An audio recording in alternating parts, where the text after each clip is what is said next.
show. I am Abandoned Nihilism, aka The Harbinger, aka The Realest Motherfucker on Twitch. This is the News Underground where we cover actual real news. We try to have some fun doing it, but we get right down to the goddamn nitty gritty, and that's how we do it. And that's why I'm not going to last on this platform. I'm too fucking real. Every time I stream, it feels like I'm playing Russian roulette. So I hope you're having a good Monday. I got to get right to it. I am short on time. Folks, we're going to be covering Ukraine, Russia, the terrorist attack that happened in Russia. We're going to be jumping into Gaza next, the various things that are happening with Gaza, Hezbollah, yada yada. You know, is there going to be a war, an extended war? Is Netanyahu flirting with that? And of course, we're seeing bad actor arguments about no weapons, no weapons, no weapons. If I have time, I'll cover UK and US, but I doubt I will. But, you know, if I do, I got it all queued up and, you know, ready to go. I just need more time. Anyway, I hope you're having a good Monday. Big props to Zio Duke here, number one in the chat. Thank you for being here right promptly. Do appreciate it having at least one person here. Does help with the flow to have something to bounce off of. So thank you, Zio Duke, for being here. Fucking rule, dude. So first thing we got to talk about is so there's kind of two things that happened almost at the exact same time. Get on over here and change this up. Should have had this ready. Sorry. So we kind of had two things that happened at almost the exact same time here. Adjust this a little bit in my headphones. We had the ATACMS that was shot down over the Sevastopol, which did kill, unfortunately, children on the beach. And then at the same time, we also had a completely unconnected to Ukraine, directly at least, terrorist attack in Russia. Can't quite remember the region. We'll get to it here. Orthodox Church, city of Makchakleka. There was two locations they hit at the exact same time. Definitely well planned, well coordinated, and quite frankly well executed. You know, if the goal is to create as much chaos and kill as many people as possible, is definitely well executed. I wish it was half a Davy or Chem Goblin. I don't know. I don't even know how to reply to that, dog. All right, but let's start with the stuff in Crimea here. So, the bad actors on Twitter, the social media right now. You type in Crimea into YouTube here, and it is just nonstop lies. At the very, very top, I'm noticing this on Twitter. I'm noticing this on YouTube. Ukraine strikes Crimea with ATACMS. Several people killed. That's technically true. Ukrainian airstrike reportedly kills 6, injures over 100. Russian annexed Crimea. That's technically true. Russia blames U.S. for deaths in Ukraine's attack on Crimea. So this is the narrative that I'm seeing kind of buttressed quite a bit. Russia blames U.S. for deadly Ukrainian missile attack on Sevastopol. Okay, that's all right. NATO will pay. Putin roars as American ATACMS missiles kills Russians on Crimea beach. So what am I supposed to... it's pretty obvious where this one's from Times of India. Right? If it gives you any idea of what we're dealing with here. But, no, Ukraine, you know, it's like, oh, wow, Ukraine, casually striked civilians like the Russians do. 4 people were killed on... Like the Russians do. I have this video queued up here. Russians, of course, yet again, directly attacks an apartment building. So, you know, it's interesting to see the desperation immediately trying to make this the narrative. Ukraine directly attacked people on the Sevastopol beach. There's lies about cluster munitions. We're going to see that somewhere in here. I mean, Anna, she might actually be, yeah, Anna from Ukraine. I don't know what part of Ukraine. But it's I guess I'm being a little hyperbolic here on YouTube. Twitter is a different story altogether. I won't diverge any further. But what I'm seeing is a pretty strong reinforcement of this. Ukraine intentionally attacked civilians. oh, they might have used cluster munitions. Lies, totally lies. It was, like I said, it was a attack and strike on a legitimate military target in Crimea that was shot down by Russia. And the blame does have to go to Russia for allowing these people to be in a, they know these areas are going to be hit. They know these people are putting themselves into danger. Where's the warnings? You know, there was, you know, is there the Russian military knows these missiles are in the air before they strike. How come these people weren't given any kind of warning? No speaker system. I think it's fair to say that Russia is intentionally using these people as human shields. You know, roundabout human shields. Not like Israel, of course, putting a Palestinian directly on a Humvee. We'll be reporting on that. But no, this, you know, the noise right now coming from this story is really the most fascinating part. Just how aggressively this false argument that it was a direct strike on you know, Crimean civilians by Ukraine with cluster munitions, and that is nowhere even close to the truth. Unfortunately, though, 2 children so far that have been reported did die, and once again, I blame Russia for allowing these people to be put in danger. And once again, where's the early warning system? I know for a fact Russia knows these. That's cool tile. I know for a fact that Russia knows these missiles are in the air. How come there isn't loudspeakers over the beach? You know, get the fuck off the beach, get out of here. You know, just a quick reminder, this is a war zone. You know, any signs put up. I feel confident saying that is intentional, that those things are not in place intentionally, because as you can see, Russia benefits when civilians die inadvertently, you know, from Ukraine attacking a legitimate military target. And like the narrative is pounced upon and doubled and tripled upon immediately. So I wanted to show this here just to give you an idea. You know, I gotta, you know, most of these, it's very, modern propaganda is not, you know, is not in your face, slapping you in the face with lies. I mean, some of it is really egregious, and it's usually on the right. And that's the case here. It's kind of slick, it's kind of slick, it's kind of, you know, kind of sly. It's factual, but let's see if we can find the angle here. Let's see what kind of angle they're actually trying to push. Maybe there isn't an angle. Maybe I'm just overlooking it. Take a look. 4 people were killed on Sunday in a Ukrainian missile attack in the city of Sevastopol in Russian... Yeah, Zeoduke. And yeah, thank you for pointing that out, Zeoduke, pointing out that this is actually not the first time... this is actually not the first time Crimea has been hit. Annexed Crimea Peninsula.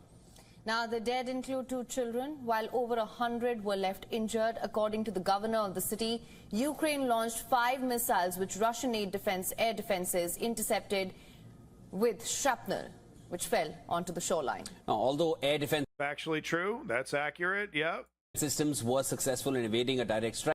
Which fell onto the shoreline. Now, although air defense systems were successful in evading a direct strike, fragments from the weapons struck... So that...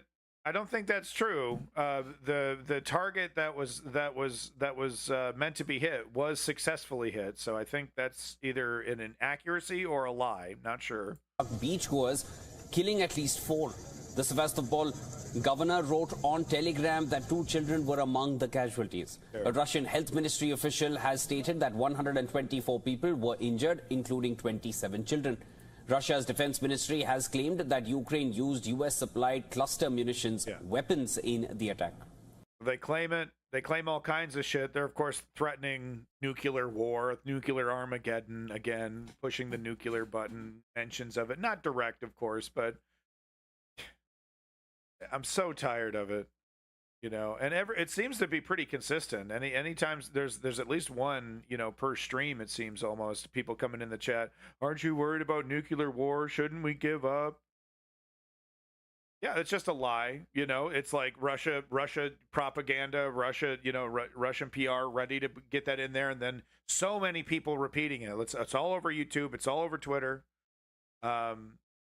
and like it's like the the Donbass, or a bunch, well, it's like we take a half truth, right, where we take a grain of reality, right, people died, they were hit by shrapnel, and then we twist it, we apply the lie, then we repeat it a million times, and it becomes part of the narrative, part of the alternate narrative, that has to be repeated and believed by the bad actors that are repeating these narratives endlessly.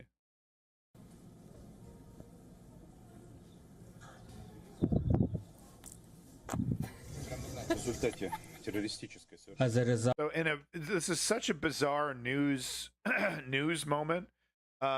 He ran out of things to say, and then there's just silence while the B-roll is playing. And right before this, Russian installed governor of Sevastopol, hams it up for the camera there, pretending like that he didn't know full well that these people were in direct danger, and it was just a big surprise. And Ukraine, bloody Nazi Ukraine, of course, attacked, because they hate humanity. So he puts on a pretty good performance here. You're supposed to be in charge, so where's the early warning systems? Where's anything? You're just gonna let these people? You just, oh yeah, well, we're only in a full-blown war, and we're only right next to a critical target, the Kerch Bridge. Anyway, we're gonna get to him, but crazy news moment where there's just a bunch of dead air, and you can actually hear her giggle right before it gets to Mr. The Stay Puft Marshmallow Man here. So just listen carefully here. 1 second. The attack. Dead air.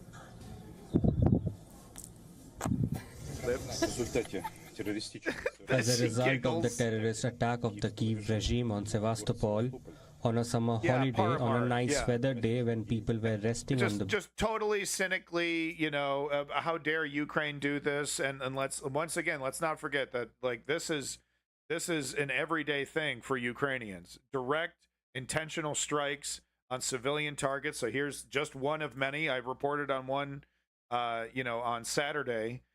Yet another, glide bomb terrorist attack. People, civilian target intentionally hit by Russia. Oh no, the civilians I intentionally put in danger got killed in the hot war. This is a hot war that my country started. Oh, woe is me.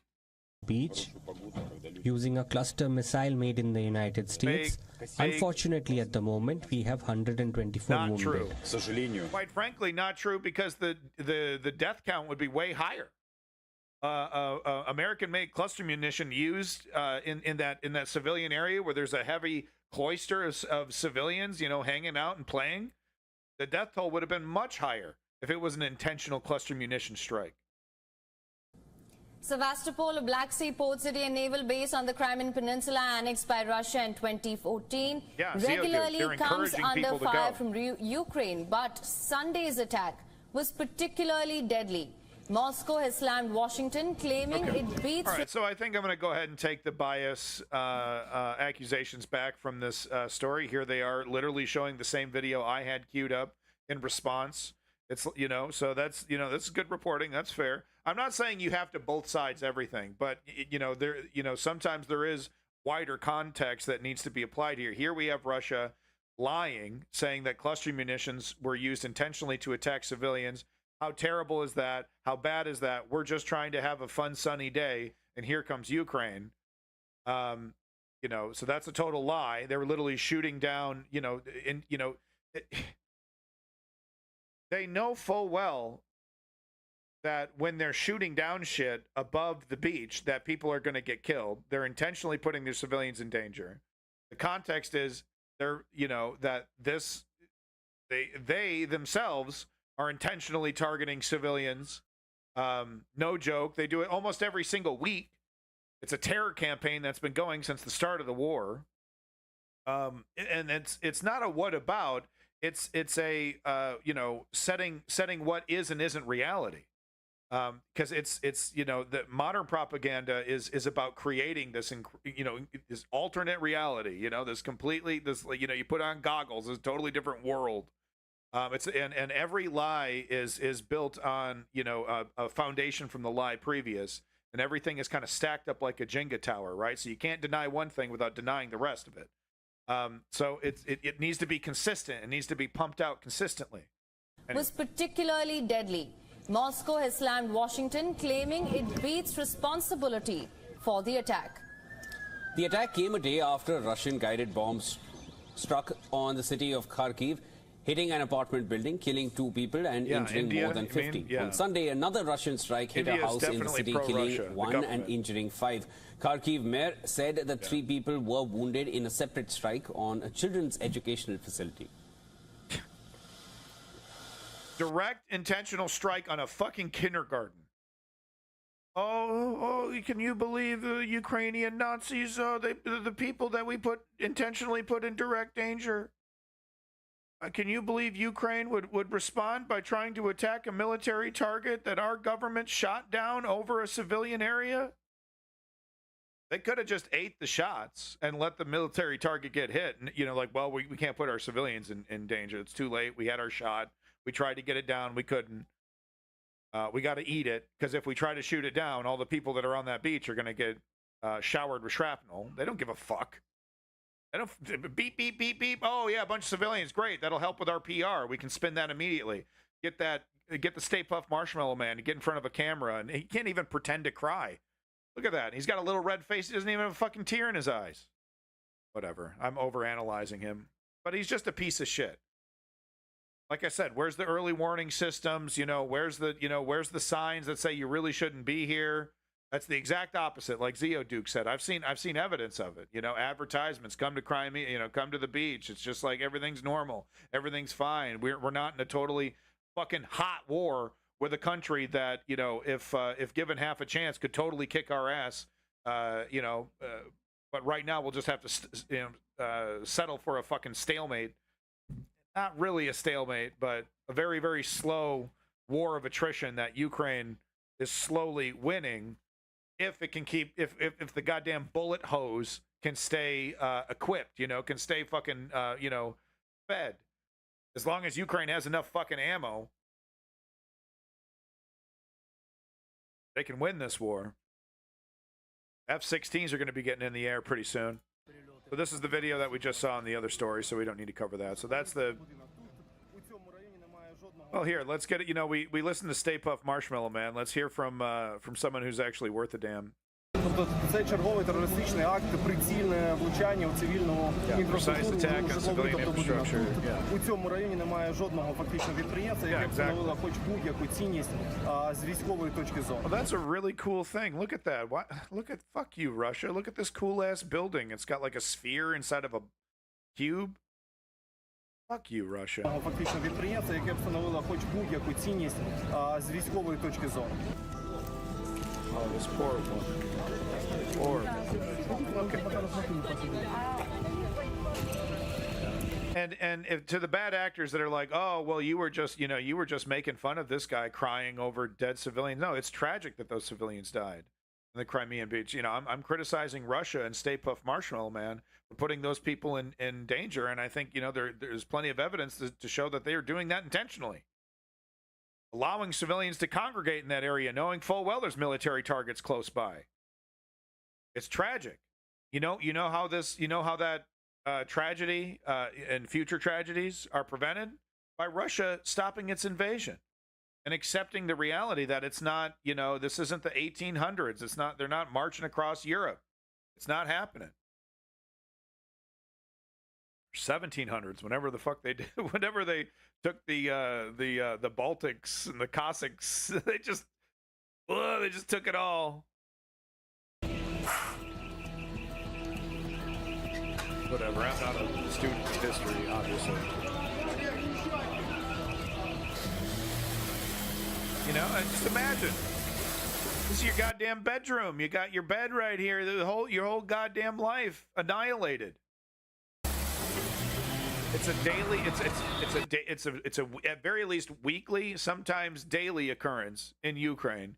Russia directly attacking us. Like I said before, with the terror campaign, it only works if it's consistent and it just feels like it's never going to end. That's how it works.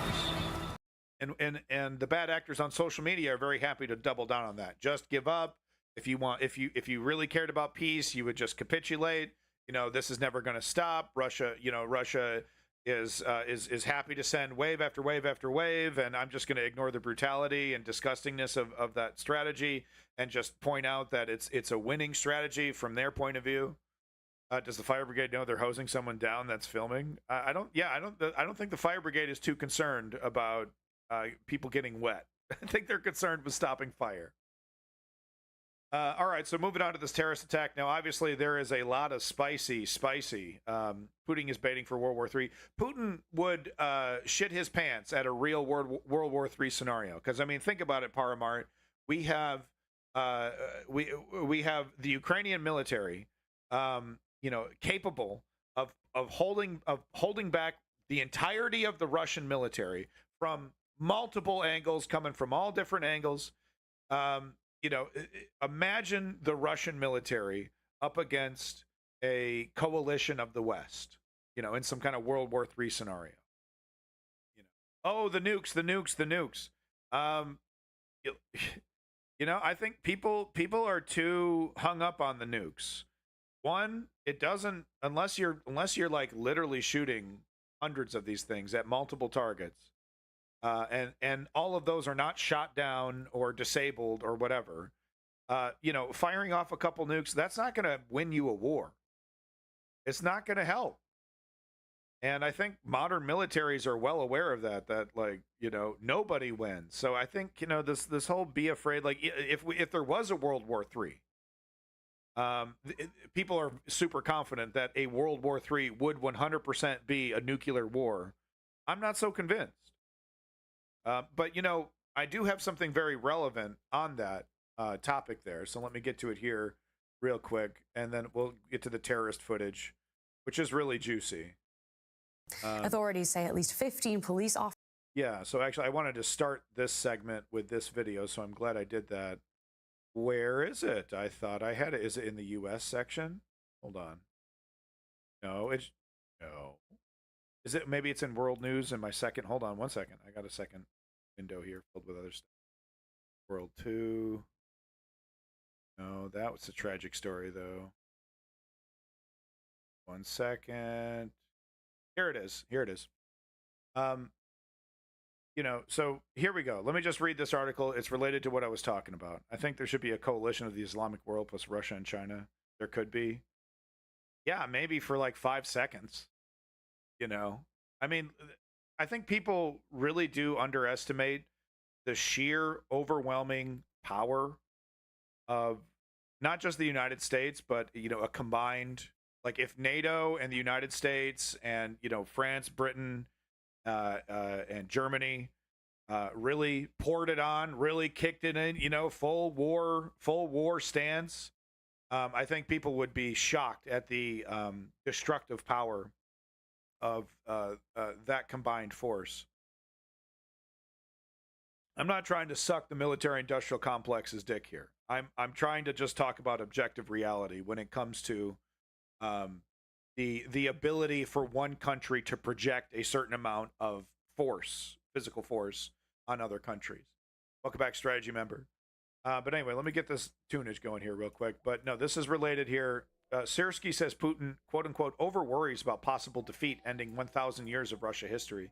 So once again, it's kind of similar to the Israeli-Palestine, situation where Israel's, entire foundation of lies, the Jenga tower that I talked about of lies, that foundation is built on this extermination lie that if peace was made with Palestine and peace was attempted, with the Middle East, that really it's just a ticking, it's really just any amount of time, anyone can guess, any amount of time before that Muslim Arab coalition works together to destroy Israel, right? It's like, well, we can't treat these people like human beings. We can't treat them like honest actors because that will lead to destruction of Israel.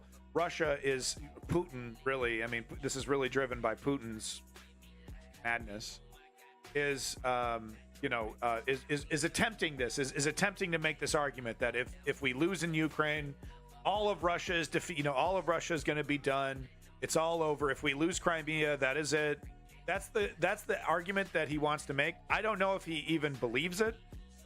I think he sees the political advantages of that narrative, right? Because people, World War III, nuclear war.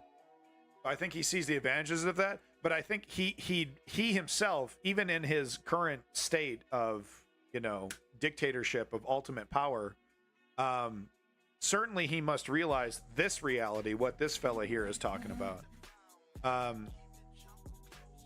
Radoslaw Sirsky, the Polish foreign minister, had said Vladimir Putin, quote unquote, over worries about Russia disintegrating after Russian leader claimed that defeat in Ukraine would mean, quote unquote, losing 1,000 years of Russian statehood, right? Just beyond hyperbolic, totally absurd. I mean, we let Germany have their country back after the fucking Nazis. You know what I mean? Anyway, Sirsky was responding to a speech made by Putin on a visit to North Korea in which he argued that a Ukrainian victory could bring down the curtain on Russia. Just absurd. Strategic defeat, he claimed, would mean the end of Russian, quote-unquote, statehood. Quote, it means the end of a 1,000-year history of the Russian state. I think that is clear to everyone, he added. Taking a swipe at the Russian president, just as Paramart did, Sirsky also pointed out that Putin was incorrect on a fundamental fact of Russian history. Quote, Vladimir Putin is worried that his defeat in Ukraine would mark the end of 1,000 years of Russian statehood, Sirsky wrote on X. Quote, but these fears are exaggerated. Firstly, Moscow was only founded in 1147. How am I supposed to... Nope, I fucked it up. Wrong button. Nope, wrong fucking button. Wrong fucking button. I'm in the wrong section. Welcome back, Clutch Cargo and Davey. Loss of Ukraine might weaken Moscow's ability to keep control over internal Russian empire. Yeah, yeah. It'll be the end of Putin. It's not going to be the end of Russia. It could mean the end of Russia at its current borders, but Russia could continue to exist in some form. It could mean the end of their, Georgia experiment. It could be the end of their machinations in the African continent. It could mean, Moldova, no longer is on the table for Russia. And that's, Crimea River. So fucking clever. But you know what I mean? It's like, that's okay. Those are lessons that Russia needs to learn. Just as, Vietnam and Iraq and Afghanistan were great lessons for the American industrial complex to learn that, you're not going to be able to force project your way into a favorable, government. You gotta use statecraft. You can't use the fucking military to try and get what you want in the Middle East. You look like bumbling fools getting yourself shot up in a fucking desert. Sorry, just got done watching Generation Kill. Just an amazing series. Amazing. Couldn't recommend Generation Kill more. Let's go ahead and finish this article. He added that that Russia. So this is the most important part, actually. He added that Russia survived defeats in the Crimean War, the Russo-Japanese War at the beginning of the 20th century, World War I, the Polish-Soviet War in 1920, Afghanistan, and in the Cold War. "Quote unquote, after empires, nation states can continue to exist," Sirsky continued. And look, maybe Putin is fucking gonzo. Maybe he really is buying into the bullshit and totally believes what he's saying and is like, push the button. If we lose Crimea, we're pushing the fucking button and we're going to do it. We're going to be the next country that uses nukes during a war. This is that serious. I believe, and this is total speculation, but I believe that's when the coup happened. When Putin gets a bullet or Putin falls off a balcony, wouldn't that just be so apropos? He gets thrown off a balcony. But I think that's when he finally makes a decision that will legitimately affect the stability of the Russian Empire. I think that's when all the sharks that are swimming around him, and Putin knows full well that they're all sharks, right? Which is why he's so careful. But that's when all the sharks will. Okay, we got it. We're not going to get in a fucking nuclear war with the United States. How am I going to make $1 million stealing money, with my oligarch buddies when my fucking house is melted? all these sharks, right, that surround Putin. They care about their own wealth. They care about their own riches. They care about their own lives, right? Okay, Putin. Okay, look, you've been having fun in Ukraine, whatever, dude. But this is like literally going to affect the next 50, 100 years of Russian history. I think that's when Putin gets the motherfucking, you know what I mean? But that's all speculation on my part. What I feel very confident in, though, right now is saying that I don't think Russia is a irrational actor at this moment. I don't think Russia, government, the entire government, including Putin, but also the entire apparatus, I do not think that it's going to make a move that, like I said, would affect the next 50 to 100 years of Russian history. And, China's licking its chops. China's looking at Russia and like, okay, slip up, keep slipping up. Oh, we might. Oh man, Chinese military just slipped in and just, we're doing to Georgia now, right? Wouldn't that be wild? China goes into Russian territories when Russia's at its weakest, right? After getting defeated in Ukraine. After getting defeated in Ukraine, after doing something insane like dropping a nuke or something, right? Then China comes in. Oh, well, we're gonna these regions are actually very Chinese friendly, does a Donbass. These regions have declared independence. Oh, and they just so happen to want to join China now. I mean, once again, it would just be so like, mwah. All right, well, we're in fantasy land here. Let's get back to reality. From Romania executing his own army on Christmas Day. Ooh, wow, that's brutal. Stability in the Caucasus right now would be a big help for Ukraine. It would. It actually would, yeah. But, I mean, more people would die, which is, suck. That stuff is already brewing. I mean, like, Putin is more aware of it than anybody. He is literally surrounded by sharks, ready to go. And there's a lot of oligarchs that are sick and tired of it. Because they were living fat, making fucking big bucks, and the sanctions are, and it's like, if I talk up, I get the balcony. There's already several, 5, 6, 7 billionaires and billionaire families that have been wiped out, gotten the balcony treatment. So, there's a lot of sharks that would like to see Putin out of the way. When that happens, how that happens, I mean, who knows? But like I said, if the Russian military, if Putin really is like, push the button, I just don't see the Russian military going, yes, sir, yes, sir, yes, sir. The annihilation of Moscow is guaranteed. Okay, I'm a good little soldier boy. Like, nah, because there's too many people getting rich, in Putin's circle. All these fucking people with the fucking 300 medals and shit, they're getting fat rich, stealing. They're massive thieves, and they're all thieves, and they all know it. It's all institutionalized corruption, so they're getting fucking fat paid. Why in the world would you want that to go away? Over loyalty? What, for a madman? It's just when I game theory it, I don't know, but it's all my own fantasy. So let's get back to the news here. This is the terrorist attack that happened in Russia, in Dagestan. Gunmen launched deadly attacks in Russia's Dagestan. And once again, type Dagestan into Twitter, and it is right-wing lies after right-wing lies after right-wing lies. I mean, just unbelievable.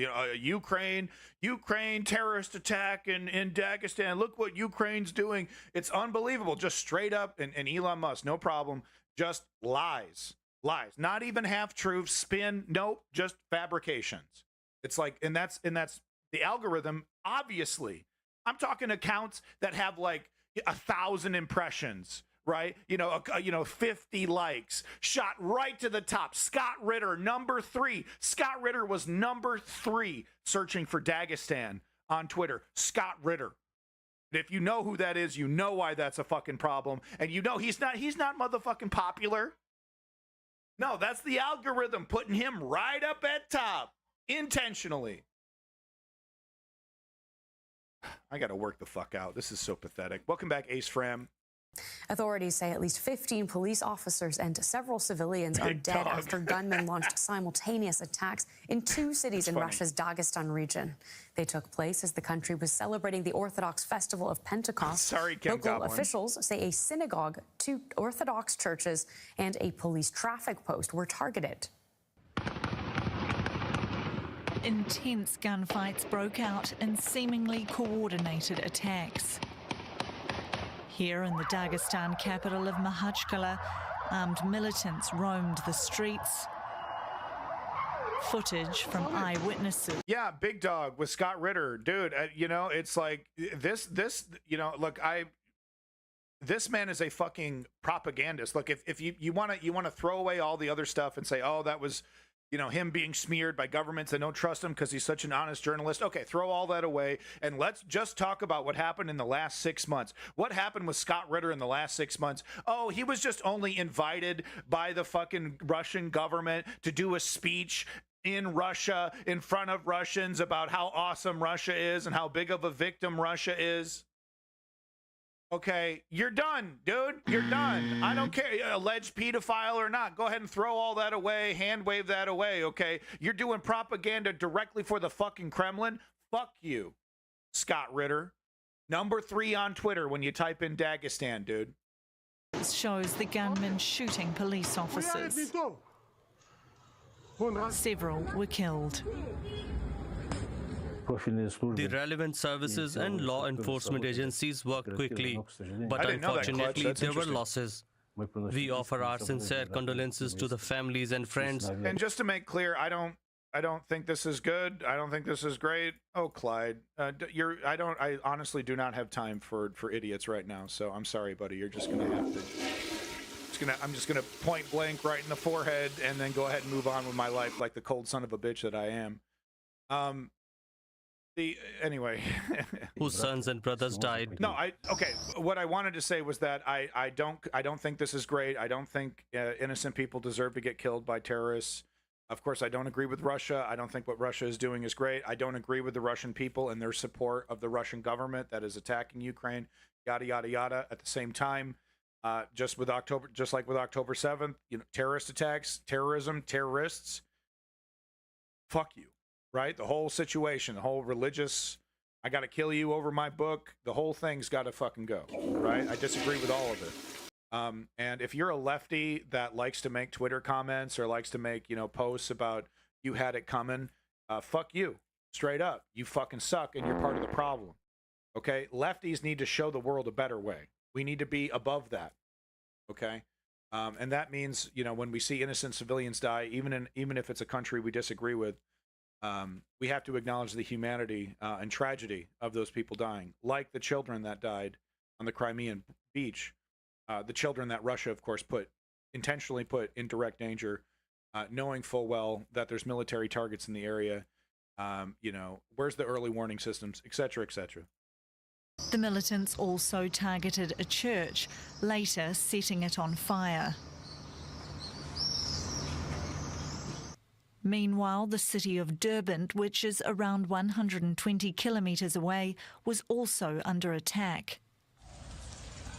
A synagogue was set alight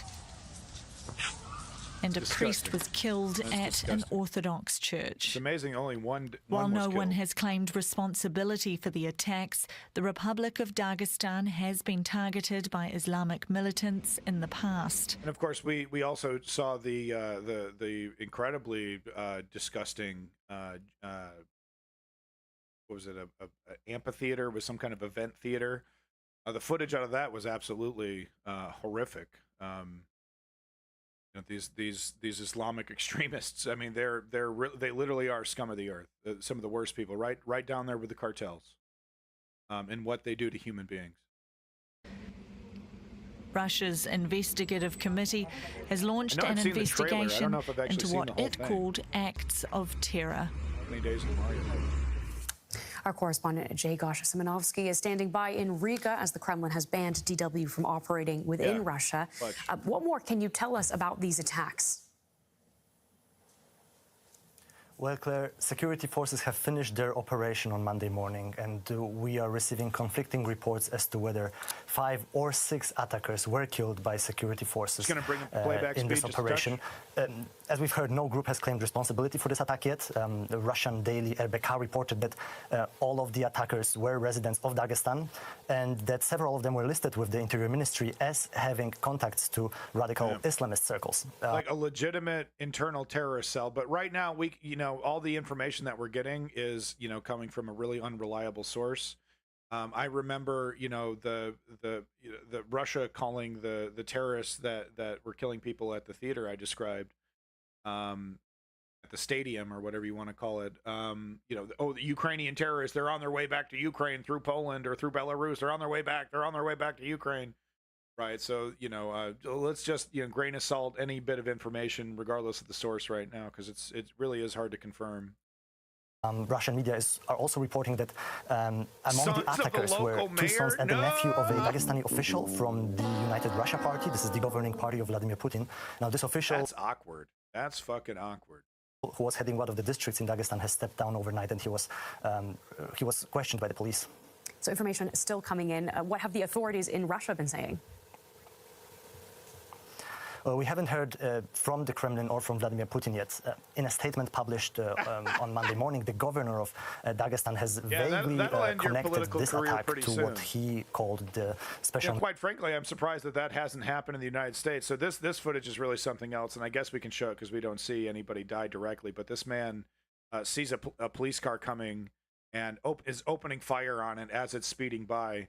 And, he's standing in the right spot, too, because, the cop car maybe would be interested in hitting this guy that's shooting at him, but steering into and hitting this guy would mean directly hitting this vehicle. The special military operation in Ukraine, he said... Damn, so he just rakes it, dude. Fucking war has come to our door. But yeah, I'm actually surprised that hasn't happened in America. Some right-wing politician's, offspring goes on a... I mean, that's, because they live in luxury most of the time. Why would you, commit a massacre if your life isn't miserable? And added that the authorities apparently know who is behind the attacks, but he didn't offer more I know details. It happens, but it's got to be more rare. This is a vague response so far, and this somehow reminds of the reaction to the terrorist attack on a concert hall in Moscow in March, which was at the time claimed by the Islamic State group. Back then, the authorities were also framing the attacks in the context of the Ukraine war, somehow framing Ukraine for the attack without offering much proof to that.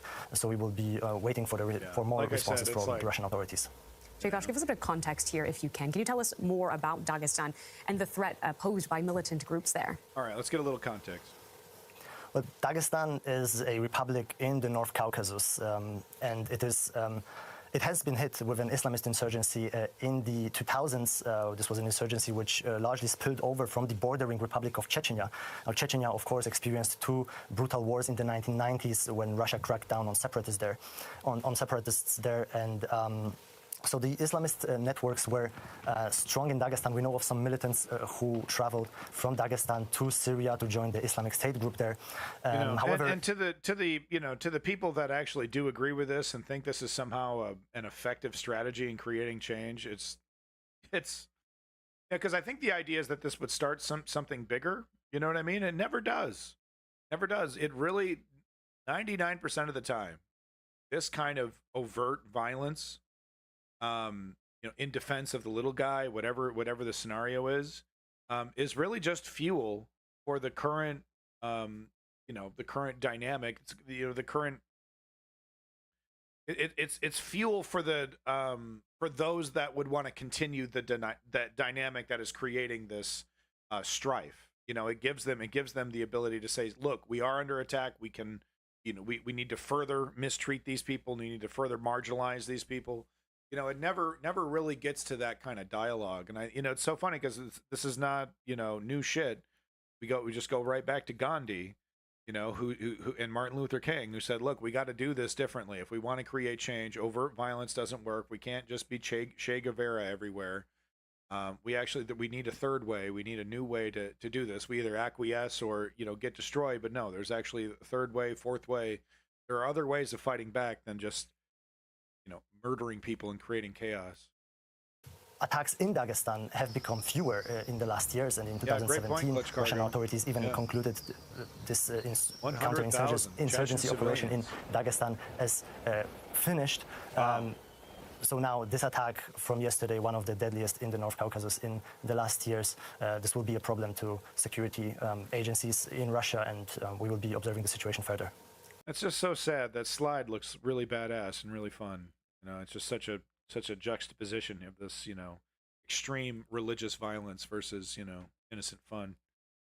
Terrible stuff. So, you know, thought we would go through, and thank you, Davey, for your wonderful clips. Now, of course, you know, like I said before, there's some of these clips I just can't show you because there's, you know, literally people bleeding and dying in the streets. Innocent people and terrorists. But just to give you an idea of what the chaos sounded like.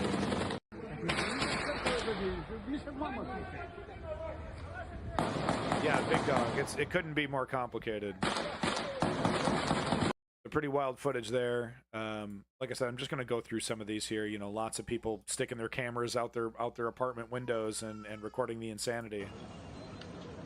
These people are not allies to liberation of the region, even if you want to see Russia balkanized.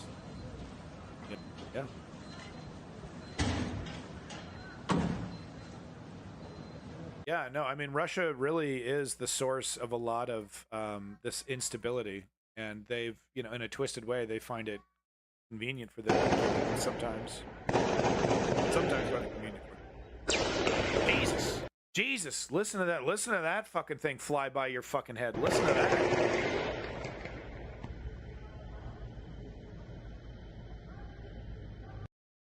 One more time, I gotta hear that. Jesus. Now, correct me if I'm wrong. If you're hearing that whistle, that kind of sounds like a laser beam. If you're hearing that, that means the bullet was somewhere in your vicinity flying by you. Please correct me if I'm wrong. Jesus. Jesus, makes me jump every time I hear it, man. Ooh. Welcome back, Carl Toes. Yeah, no, isn't that the bullet whizzing over you? So, you know, full-blown, like, urban warfare shit happening. You know, at the time, helicopters, you know, shooting targets out of their, you know, sniper rifles, out of helicopters, that kind of shit, you know. I mean, they were, you know, legitimately causing real damage, you know, killing people.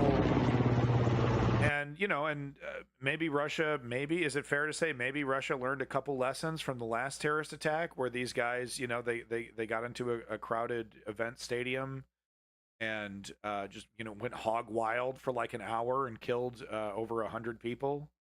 People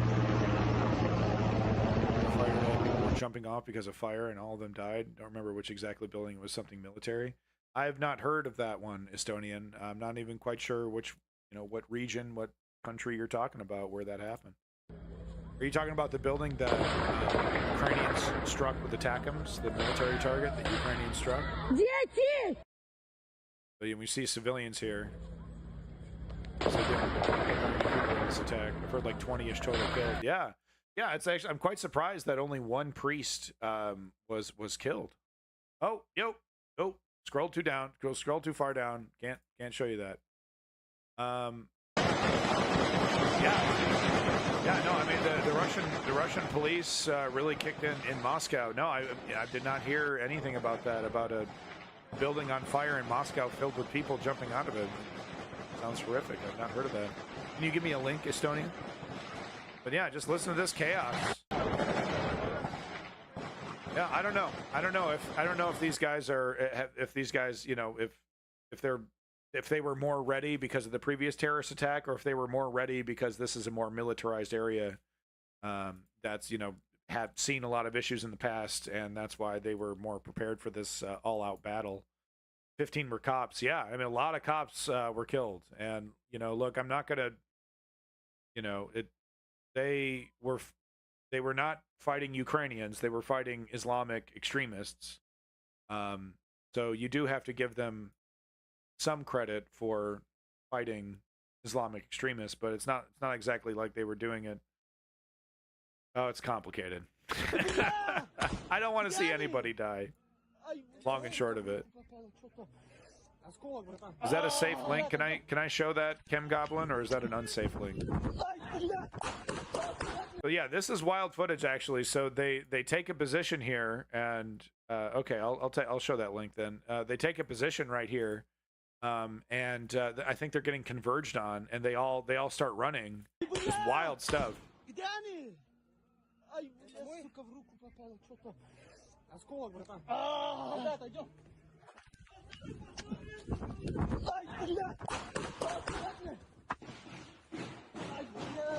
So it's just totally nuts, right? So, I mean, like literally urban warfare. We're in some dude's business. We're in some car garage. Terrorists versus terrorists. Yeah, I mean,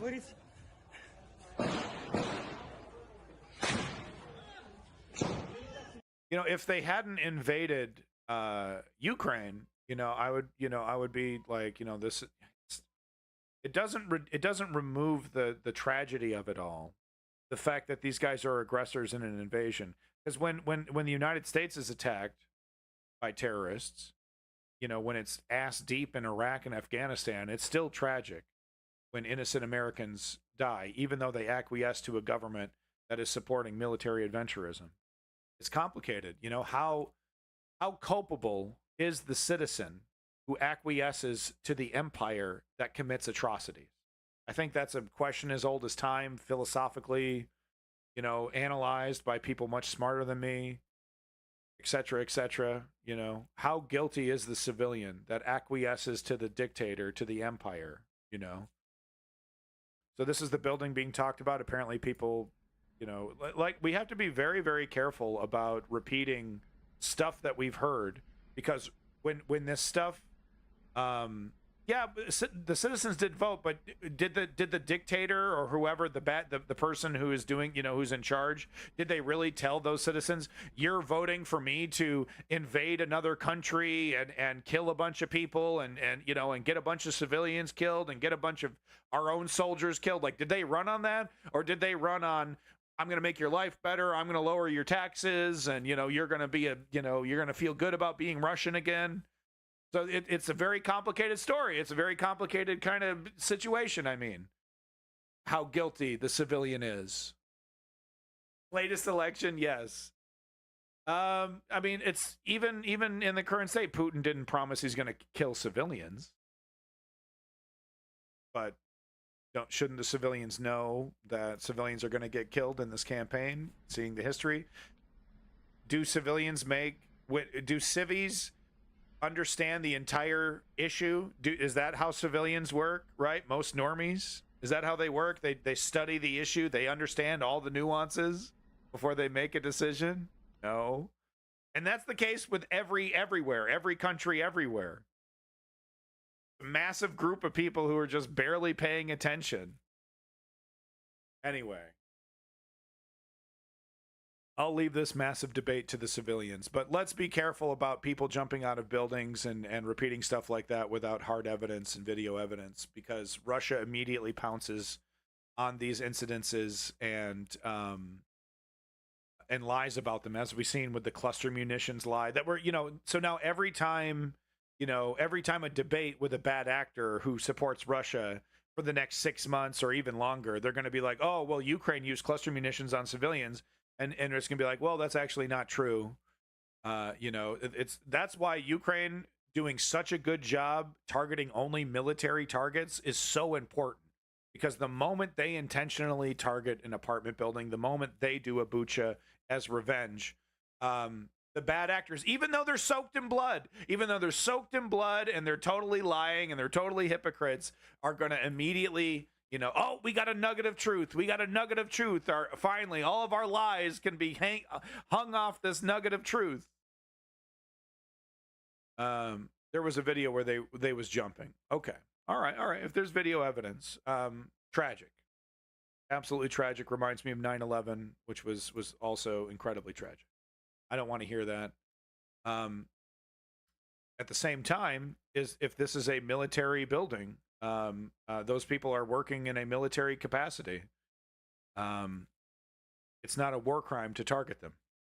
Unarmed people get killed all the time, legitimately, in wars, right? You get a artillery strike on a HQ. A bunch of people with like pistols in their holsters and a bunch of computer IT guys, right, get killed, but they're wearing the uniform. They're working for the army. It says it's in the post. Okay, let's see here. One of Russia's main defense electronics producers, so there you go, and research centers, Ni Platan near Moscow, is on fire, with staff trapped inside. Yikes. According to the Platan's archive website, its components are used in Russian fighter jets, nuclear launch munitions, S-400 air defense, and various guided munitions. So there you go.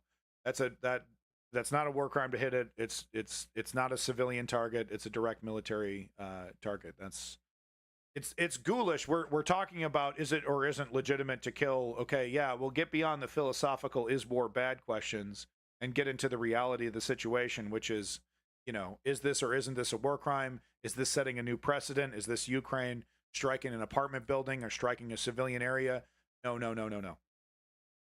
Yeah, Kim Goblin. I mean, it is glib. It sounds glib to say that, but that is the honest truth. If Russia and if the Russian people would like to see this stop, then they should stop attempting to conquer the Ukraine and give back Crimea.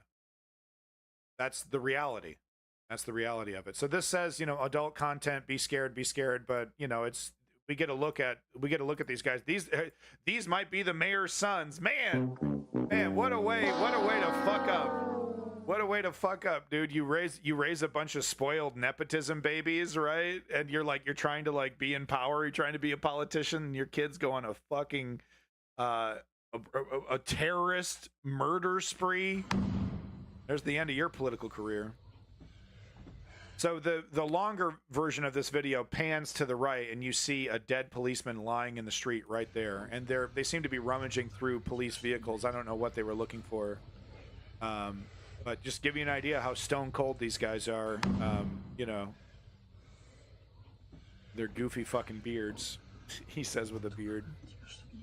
No, I'm so sick of the Islamic extremism, you know, and it being their murderous, you know, tactics and techniques somehow, you know, supposedly leading, you know, honestly, all they do is feed into the anti-Muslim narrative, into the xenophobic, bigoted narrative that you can't trust Muslims, and it's just totally ridiculous. I say the exact same thing when I see a right-wing religious, you know, Christian conservative committing similar violence in the name of their fucking book. It's all wildly counterproductive, and it really, quite frankly, helps the empires that they hate so much. You know, they become perfect tools of the governments and empires that they rail so much against, you know. Perfect little patsies. Welcome, greetings from south of Boston. It's your boy Lenny, the #1 Twitch streamer. Accidents waiting to happen. True OG. Fear is the gateway to the end of your own position in any argument. Indeed. Fear is the mind killer. So this is a totally trippy. This person set up this shot is kind of a genius. I don't know, man, because this is like right out of Hollywood. You know, some restaurant looks like starts filming before the person gets to the window, and you know, slowly pans out the window, right, to get a wider view of the battle. Just fantastic cinematography here. You know, and catches like an action shot. Real life, man. You know, real life. Just the timing of it, everything. You would think it was staged.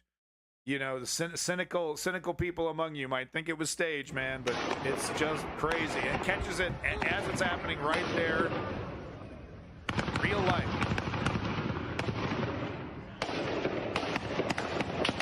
Just in time to see that guy rake the fucking cop car as it blasts by. Just insane. You know, it reminds me of that film Children of Men. I think it has that really amazing shot of him, you know, getting the woman and child out of the building. You know, that uncut, you know, shot. Exact kind of cinematography, right? Where you zoom into a thing, you get some action, then you pull back out and you go further down or whatever. Wild, totally wild. And of course, once again, I need to repeat this, tragic. Terrorist attacks are not good. I don't support them. I don't support the extremists. Like I said, it's counterproductive. I don't think it's great. Even if it is in a country that I vehemently disagree with. The government and of course the people as well. Here's the tough thing. It's like there are plenty of Russians that totally agree with me. Okay, but if you're a Russian that lives in Russia that agrees with me, welcome to the fucking gulag. You know, so it's really unfair of me to say all Russian citizens, right, agree with Putin when it's impossible to get any kind of idea of what people actually think in Russia. It is fair to say, though, there are millions of Russians that do agree with Putin. One reason or the other. They know he's wrong. They don't know he's wrong. He's being lied to. Whatever. So there we go. That's the Ukraine news. Kept it under an hour. Not bad. Not bad. Let's move on to Gaza here real quick. 1 second. Not bad. Folks, if you are enjoying the content, if you're enjoying the News Underground, thank you so much for being here. If you're enjoying this, please like and subscribe. Tell your friends and family. Annoy them. Send them links. Here's a link tree. I got to put this in. I got to make a bot for this, but here's a link tree if you want Instagram, if you want TikTok, if you want just the clips or just the live stream stuff. There's the link tree. Go ahead and help a brother out. Give me that like. Give me that subscribe. Help me out, brother. Do you think Israel has? I know. I sound so enthusiastic. I know. Look, the social media shit is exhausting, and it's like it's literally hard work. So just give me money. Not you, Lenny. You don't count anymore. Lenny's giving me enough. All right, so we're going to start this off with liberals not doing it correctly. Not doing this correctly. Israel, Gaza. You know, she's young, right? She's heading in the right direction, but this is the problem. Habibi wants to expand the word. Yeah, so that we're going to be talking about Karl Toes. Yeah, he seems pretty interested in expanding this war. Essentially, he's the only one that benefits from this chaos continuing, from the war expanding. He's like literally the only individual person.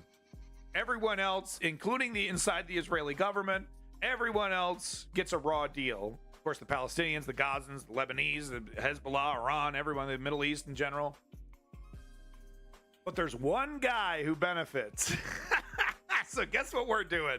Guess what we're doing? All right, now we're going to get to that in a second, but I did want to cover this right here because I saw this on LBC, and this is not how you do it on the left. This is not how you defend Palestine. This is how you feed into the extinction narrative, the false extinction narrative that if Israel, there's a lot of people that believe if Israel were to give peace, you know, as if it's Israel's right to determine which countries do and do not have peace, but sorry, the false narrative that if Israel allows peace to happen in the Middle East in general, but in Palestine specifically, that the countries, the Muslim countries would then build up their strength, and wait to the perfect moment to strike. And they're like, oh, look at October 7th. See, that was a perfect example. That's what happens when you give them an inch, they take a mile. It's a bunch of lies. It's false. I've gone over that extensively. If you want to see me extensively go over that, check the VOD from the last big stream. Lots of discussion about that. But what you don't do is skirt around. What you don't do is skirt around the existence of Israel. Look, it's there. We have a good plan with the 1967 agreement. Okay, that means Israel has to give up a lot of settlements to recreate the West Bank, the sections of the West Bank that they've taken. Right? We have to build a corridor between the West Bank and Gaza, so we got a good deal. Israel is never going away. That is off the table. Okay, I don't. The history of how it started in the 40s, completely bullshit. After World War II, the Britain just making a country. Here you go. That we got a colony. They won't mind, so we'll just squeeze. That old colonial attitude, that Winston Churchill style problem solving. That has created issues all over the world, by the way, right? Just arbitrarily cutting things in half and taking stuff and shuffling things around. Like you literally own it. Like you would, I'm gonna put my vacuum in this other closet. I'm just gonna take my vacuum, put it into this other closet, and the vacuum's gonna be happy being in that other closet, right? Treating human beings, treating civilizations and countries like a vacuum. You put in a different closet. Anyway, it's here to stay, lefties. Stop listening to the tankies. Stop listening to the extremists on social media that make arguments that Hamas is some kind of legitimate resistance organization and not a brutal, counterproductive, and not a brutal, counterproductive religious group of religious extremists that that cynically use the Palestinian people. And instead of trying to liberate them, instead of trying to negotiate, they spend all their time, setting up, fucking little mini conflicts that get millions of people killed. Meanwhile, the leader of Hamas sitting pretty in fucking Dubai or wherever in Saudi Arabia, Qatar.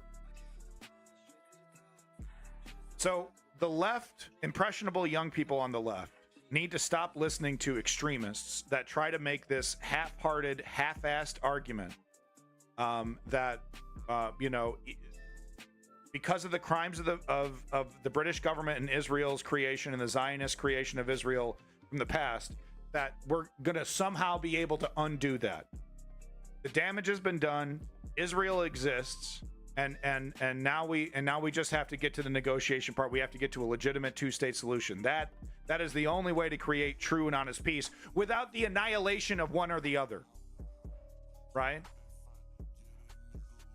So when young, and you're going to see here in a second, when young people say shit like this, they are inadvertently playing into a set of false narratives that, where the logical conclusion of that false narrative is, well, this is a fight for existence. This is a fight for survival. One side wins, one side loses. And if that means millions of people dead, then that's what means millions of people. Then millions of people got to die. That's what you are inadvertently feeding into with this coy, cute response to this very direct question. So let's get to it and you'll see what I'm talking about. Do you think Israel has a right to exist? I believe Palestinians have a right to equal rights. I believe Palestinians have a right to return to their homelands. So she was asked, do you believe Israel has a right to exist? Since 75 years ago, we know the history. Palestinians have been systematically forced out of their homes. And do you think Israel has a right to exist? Second time. I'm so sorry. I have a longer answer to this question. Okay, but it didn't, with respect, it didn't sound like you were answering. I appreciate that you believe that. It's a longer answer because it's a more complicated question. Go on.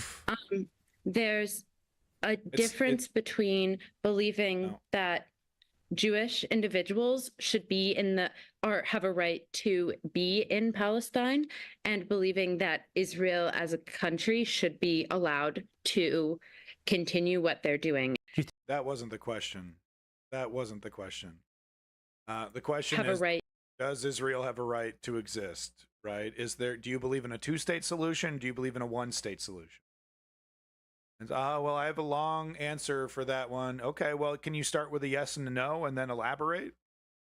Because there really is no other way to skirt around it. What I'm trying to get at, this doesn't help. This is dumpster. This is dumpster shit. Okay, this is not how you do it. Back to the chalkboard. Because here's how you answer that question. Yes, we need a two-state solution. The way to create a two-state solution is for Israel to treat Palestine like human beings, to give up the settlements in the West Bank, to create a corridor between the West Bank and the Gaza Strip, to return fishing rights to the Gaza Strip, etc., etc. Two-state solution. We got to talk about it. Yes, Israel has a right to exist. Let's move on. Let's talk about the brass tacks. Let's talk about the real who's the bad actors in the negotiation. Bibi Netanyahu famously hates the two-state solution. Flirts with it, plays with it, but ultimately shits on it, has no intention of engaging the two-state solution. This isn't helping. Back to the chalkboard. Look, your heart's in the right place, but your mind has not caught up to your heart. And, you kind of embarrassed yourself with that one. And once again, feeding into this false narrative that Israel depends on, that if Israel were to treat Muslim countries with respect, and, the Palestinians specifically with respect and human rights, and treat them like a legitimate country, that it would just be a matter of time before the the raving maniacs invade because they hate Jewish people so much. That is the Zionist narrative of Zionist. That is the Zionist xenophobic narrative. That is that foundation for the entire justification for all of the brutality that we see. Wanted to show how to do it right. Wanted to show an example of how to do this correctly instead of making a fool of yourself on LBC. Maybe you should have, maybe joined the protests and I don't know, done something more productive instead of, helping the IDF with, look, they want the annihilation of Israel. See, look, college kids everywhere. We got to shut down college campuses and stop pro-Palestine right. Basically, if you agree that Palestine should exist, then you think Israel shouldn't. That's the equation that the bad actors want to make. That when they're trying to pass laws that say you're not allowed, you're okay, you're allowed to protest, but not for Palestine. Protesting for Palestine is basically protesting for brutal, murderous animals that want to destroy all Jewish people. That's basically what the law implies.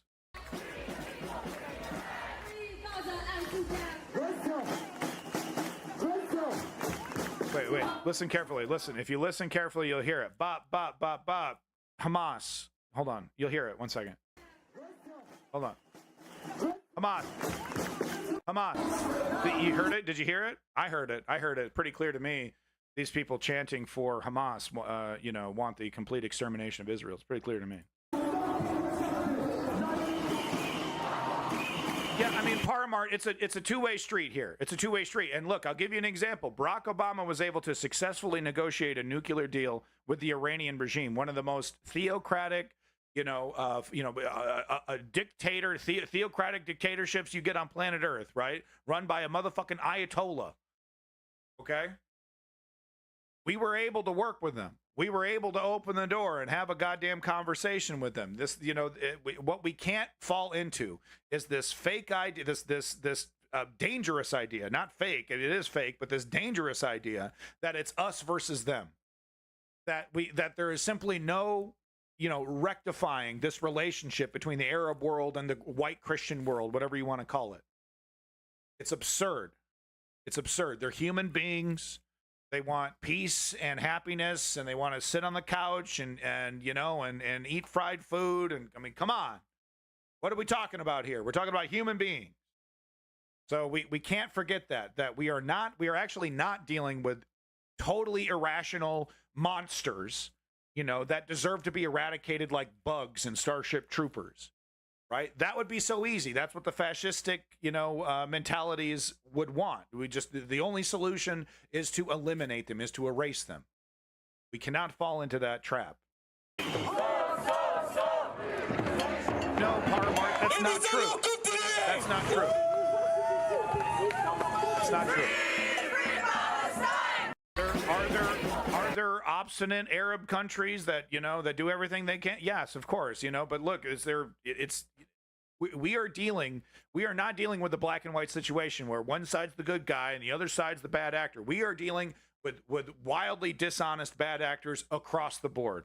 You want to tell me the military industrial complex of the United States has been an honest actor in their dealings in the last fucking 100 years in this country? 50 years after World War II, 60, 70 years, whatever. How long was World War II ago? 50 years? 60? Fuck, that's a long time ago. The Israeli army says it's investigating the conduct. So moving on to the next story here. This is a big one. We've seen it before, and I'll be covering this in another story as well later. Israel's treatment of Palestinian Billie Eilish is the bad guy. That beat is pretty addictive. It's a good beat. Humanism now, the cost of losing, and humanism later, the cost of ignoring suffering now. Yeah, interesting take there. Yeah, I'll have to think about that one. That's interesting. But no, so the big story is, look, if you've been following Israel-Palestine for a while, this is not new, and this was happening well before October 7th, but it was, of course, ramped up to 11, cranked up to 11 after October 7th. And quite frankly, if you've been following this story since before October 7th, you know full well that the treatment of Palestinian prisoners by Israeli security forces, IDF, police, is atrocious. pictures and videos of Palestinian children being kept in dog cages, while they're being held, basically kidnapped off the streets without any reason. You threw some stones. We don't have proof of it. Someone pointed to that kid and said he was throwing stones, scooping them up, and not telling the parents, where these kids are for weeks, months, just disappeared. And yes, reports of sexual assaults, reports of physical violence that children and adults, all the horrific things that you could possibly think of, when one society dehumanizes another. Absolutely happening. I guess, the world temporarily gave a shit about torture once the pictures out of Abu Ghraib came out. Like I said, temporarily though. We called it what was it? Advanced interrogation or something for a couple years, and then everyone just kind of forgot that we made torture legal, and we continue to use it, and we continue to run black sites, and Barack Obama campaigned on closing them and never did, and Donald Trump said, I love Abu Ghraib, and we're just I guess it's just we're what I'm trying to get at is, do we learn anything from these images when images come out? Do we actually? Yes, a little bit, but not as much as one would hope. You would think, oh, never again. It's not happening. Look at this image. Look at this guy in a black hood, standing in a T pose on a fucking wooden box with electric probes connected to his goddamn nipples. We're never doing that again. We're never doing that again. 5 years later, we're still doing it. No one cares. We're still doing it. No one cares. So anyway, here's the image right here. It's a Palestinian prisoner being put on the hood of a Humvee, transporting it. So this person is injured. They're apparently transporting this person to medical aid. And I think the reason why is that they don't want to be hit by Hamas. I think that's the idea, is to literally use these prisoners as human shields. Pretty sure this is a direct direct war crime. I'm pretty sure this is something that's in there. I think I saw someone saying something about that this is definitely legally considered a war crime to use prisoners like this. It's not justified. Israel over here, happy to talk about how disgusting it is to use human shields, for Hamas to use human shields, build tunnels under hospitals, build tunnels under schools, store weapons and ammo in schools and hospitals. They call that using human shields.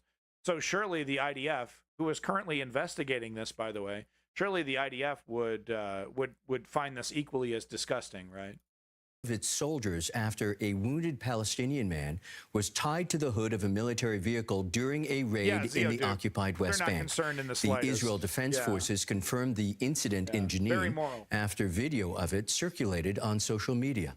So here it is right here. Pretty disgusting stuff, I gotta say. The man strapped to the bonnet of this Israeli army vehicle barely moves. And you want to know what's even more disgusting? Is that Hamas wouldn't give a fucking flying shit. If they had set up a position and they had an ambush ready and they saw this, there's another martyr. Yeah, we're gonna send him on a one-way trip to fucking what do they call it? To heaven. Whatever you want to call it, right? We're going to send him on a one-way trip. No problem to turn him into a martyr. Witnesses in the Israeli military say he was injured during an arrest raid in Jenin. Wouldn't stop Hamas at all. But that's where the corroboration stops. It's just gross. The Israeli Defense Forces say the man was a suspect wounded in an exchange of fire. His relatives paint a different picture. All right. Mujahid was here, Hashim was on the bed, and my uncle Majid. They opened the door and started shooting. We saw it with special forces. Mujahid got up and was about to run, but he was shot in the legs and in the hand. The families say they repeatedly requested an ambulance for Mujahid Jinnah. Oh, I didn't know that. Thank you, Davey. Azmi, but none came.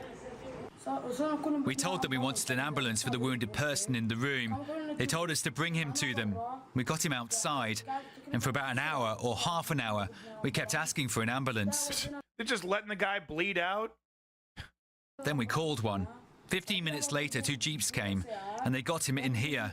They told us to turn around and not to look. They put him on the hood of the Jeep, and then we were told that they'd handed him over to the government hospital. An Israeli military statement provided to the Reuters news agency. I mean, Jesus Christ, you can see how bad the wound is. The wound from the leg is literally bleeding on the grill of the Humvee and soaking the piece of cloth that seems to be attached at the bumper here for some reason. But you can see the darkness on the hood, though. He's fucking squirting blood. Said the individual was transferred to medics for treatment, but it didn't give an explanation for a glaring detail in the video. That the army vehicle drove past 2 ambulances without any apparent interaction. I didn't even notice that myself. It's led to accusations Mujahed Azri was being used as a human shield. Hashtag human shielding in action. That's what the UN Special Rapporteur on the occupied Palestinian territories wrote on X, further accusing Israel of turning international law on its head. Yeah. Israel frequently cites human shielding by Palestinian militants as a cause of the huge death toll in Gaza and for civilian casualties inflicted during its operations in the occupied West Bank. In its statement, the Israeli military said its soldiers had violated military protocol in Jenin and that it would investigate and deal with the incident.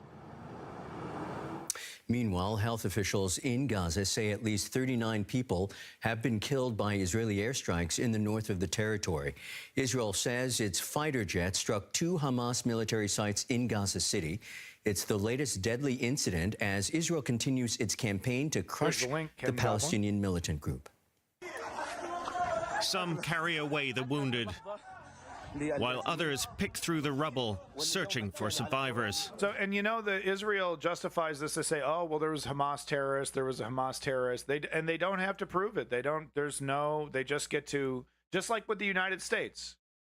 Oh, well, our military confirmed that there was a person there. And then months and months and months and months later, they'll put out a little paper about, oh, by the way, when we were murdering all those people, we defined as, you know, anybody who was older as a male, older than 16, was a terrorist. We weren't able to actually identify specific terrorists in our various drone killings.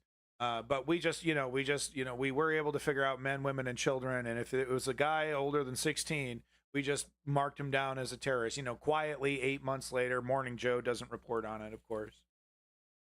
It's the same thing over here. They don't have to verify that this did anything to stop Hamas. After a residential block in Al-Shati was hit by a deadly strike. I mean, you know, a couple months ago, they were being asked, oh, you know, what was the military value of that strike? What was the military value of that strike? They're not even asked anymore. This is one of the oldest refugee camps in the Gaza Strip. All kinds of shit randomly. No, well.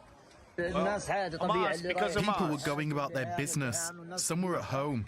Same shit with the United States, though, right? It was just it went completely off the fucking handles in Iraq and Afghanistan. We were there for fucking years, drone bombing everything, hitting everything. Right? At first, it was like, oh, we're gonna clear them out of here and clear them out of there, and this is a contained. Don't worry, it's gonna be like Desert Storm, in and out, quick in and out. And then it just turned into just a random day-to-day. Yeah, oh, we're hitting this, we're hitting that. Oh, we took out this terrorist leader, we took out that terrorist leader. Do we have a body? Do we have proof? Do we have anything? No, just take our word for it. We're really doing a kick-ass job. You know, check in a year once we ask for a troop surge. You know, and it's like, I bring up the United States because the United States military and government have the stamina, seemingly, to let this go on for months, maybe even years. The human suffering, the randomness of it. Like I said, not having to actually verify military targets. All of a sudden, fighter jets just struck. The whole area was wiped out. High-rise buildings were reduced to rubble. Eyewitnesses said the strike hit 2 neighborhoods and flattened several apartment buildings and nearby houses. Health officials in Gaza say the open border policy. Okay, Rush Limbaugh. Open border. Can you first of all, what country you're talking about? And if you're talking about the United States, Can you show me a liberal Democrat in the United States talking about open borders? What open border policy are you talking about? Where? They expect to find more bodies following Saturday's strikes. Oh, you're talking about the open border policy in Sweden? It's not open border. If that's what you're talking about. None of these Western democracies that are having issues with immigration have open border policies. They have systems that are being gamed, that that are not being reformed properly, that are allowing these situations to get out of control. And we also might have bad actors like Russia intentionally weaponizing the migrant crisis, literally facilitating migrants in countries like Germany. Yes, I'm from Sweden. So you're one of those Swedish right-wingers that believes all the problems are immigration, right? As soon as you stop all these people from coming into your country, that's when things are going to get better. By the way, I got to point out, Sweden is pretty awesome already. I'm not saying that it's sustainable. A lot of these problems, a lot of these places that are having immigration issues, they do need reform on immigration. But I'm not buying into this right-wing narrative that the source, all the economic issues and all the crime and rape and all this stuff. Oh, it's so bad, and we just got to get rid of these immigrants to make our society better. It's really mostly a lot of hogwash. Yeah, it's not sustainable. So, can you please specify that you're not against immigration, but you believe that there should be some immigration reform? Can you please acknowledge that there is not an open border policy, like you said, that you were being hyperbolic? It's not open border. It's easily gamed. People are getting through. It needs to be reformed, but it's by no means open border, like the way that you described. I'm so sick and tired of the lies when it comes to immigration. That's why I'm pushing back on this. It's not open border. It's not. On Gaza City. It's not sustainable, but it's not open border. The whole area was targeted. It was like an earthquake. As you see, homes were destroyed. There are still families under the rubble. Some of the injured were transferred to hospital, and now we're rescuing the others who were left under the rubble. That's right-wing propaganda. The situation is tough due to the lack of tools and the lack of fuel for ambulances. The Israeli military said its warplanes struck infrastructure used by the Palestinian militant group Hamas in the Gaza City area. Hamas led the October 7th terror attacks against Israel. Now, despite growing international pressure, Israel has vowed to continue its Gaza offensive. See, you saw what that guy was doing, right? You saw what that guy was doing. He's scooping up flour. But essentially, nearly everyone gets to stay. Well, and that wouldn't be a problem if there was something for them to do, right? And that's where the failure of neoliberalism comes in. What I would tell you is that the solution is not, you won't find humane solutions to the immigration problem from the right wing. This idea that, oh, we're going to get the right wing in there and they're going to button this up. It's ludicrous. First, look at the Tories in the UK. Look at Trump, during his 4 years, build the wall. He doesn't do anything effective that actually, fixes immigration. He just cranks up the brutality, continues a program that Barack Obama started and starts just legitimately kidnapping children from their parents. Doesn't fix it. So, Mr. Paramart, I would implore you to stop thinking that the populist right wing is going to somehow magically fix the immigration issue. Despite growing international... Anyway, this fella here, just to give you an idea of how bad the situation is, scooping up flour off the fucking ground. Propaganda. Yeah. So, once again, going back to this, all my problems are going to be fixed once these scary immigrants goes away. The numbers don't reflect that. You think you're going to get a raise at your job? You think you're going to get a better job? You think what? Your taxes are going to go down. You think that's what's going to happen? You start clamping down on immigration, those taxes are going to come down? There's no magic pill for it. It does need reform. But the right-wing populist idea that you can just put up a wall, put up a gate, say no more, stop it, and that's somehow going to fix it, doesn't work when your economy, and in the case of the UK with their healthcare system, in the case of the United States with our food logistical line, you know, all the farmers and all that, getting rid of all these people creates a whole set of other problems that no one is ready to fix, that no one is ready to acknowledge. So I beg you, stop thinking that the populist right wing with their magic lies are going to, you know, their what is it, anyway, that they are going to come in and they have the magic solution, right? They know what to do. It's common sense. Common sense, just turn off the tap, cut them all off, kick them all out. But like I said, there's all kinds of externalities, right? Your economies are dependent on immigrant labor.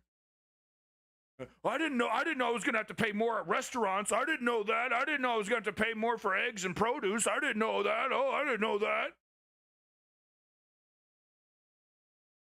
But I do agree, though. I mean, you see immigration in the United States, you see immigration in the UK, you see it happening in Sweden and Germany, and it's like the neoliberal solutions are not working, and it's leaving open it's leaving open the gate for bad actor right wingers to come in and say, offer the moon and stars and say, I'm going to fix it for you. EU isn't neoliberal? No kidding. Well, what do you think they're, extreme left, progressive left? The Western democracies that are members of the EU? Okay. Half of you is social democratic. Yeah, okay, that's true. That's true. I don't know about half, but there are a lot of social democratic democracies there. We're getting bogged down in a detail that doesn't matter as much because what I'm trying to do is I'm trying to offer you a bridge to the right wingers that are repeating this open border hyperbolic right wing talking point. I'm trying to offer a bridge and say that, you know, these are not perfect systems. They do need to be changed. They do need to be reformed. And you do that with real progressivism. You do that with real progressive policy. You don't do that with right wing populist brutality. Like I said, just put up a wall, kick them all out. What are we talking about? It's common sense. It's not common sense. It's actually way more complicated than that. And you start doing that, and you will absolutely feel negative ramifications in your economy, et cetera, et cetera. It needs to be done properly. It needs to be controlled. It needs to be done in a humane fashion. National pressure, Israel has vowed to continue its Gaza offensive until Hamas. Davey over here talking about culture compatible with culture. Fuck off. Fuck off. America is a melting pot. The UK is a melting pot. Australia is a melting pot. We multiple culture societies. All of them can live together. Compatible societies. Enough of that great replacement nonsense. Your precious lily white ass is going to be perfectly fine, Davey. Is wiped out. We should mention tens of thousands of people have taken to the streets across Israel in one of the largest mass demonstrations yet against the government of Prime Minister Benjamin Netanyahu. Yeah, but they're not against the subjugation. They're not against the subjugation of the Palestinians. They simply what they want Bibi Netanyahu to do is negotiate with Hamas and to release the rest of the hostages. But you know, a grand majority of these people are not there for Palestinian humanity. As in Jerusalem, demonstrators in Tel Aviv demanded new elections and a deal. Yeah, Davey, but what you are insinuating is that people from these Islamic countries are unwilling to assimilate and are unwilling to conform to the norms of the society. While that may be true with some extremes, you know, because we're human beings, there's always an example you can point to. A grand majority of migrants coming from Muslim countries, you know, that are full-blown Islamic, believers, are perfectly happy assimilating into the societies that they go to. It's totally, most are unwilling, lie. Xenophobic, lie. Lie. The numbers don't support you. Your fucking hatred. The numbers don't support your fucking hatred, Davey. Your fear. Your xenophobia. Incompatible cultures. Most are unwilling. The numbers don't back that up, motherfucker. For the release of hostages still being held by Hamas. It's the latest in a string of weekly protests in Israel against the government's handling of the war in Gaza. Let's get the latest from Tanya Kramer in Jerusalem. Tanya, that video... Culture's not compatible. Absolutely ridiculous. The only thing that matters is are they human beings?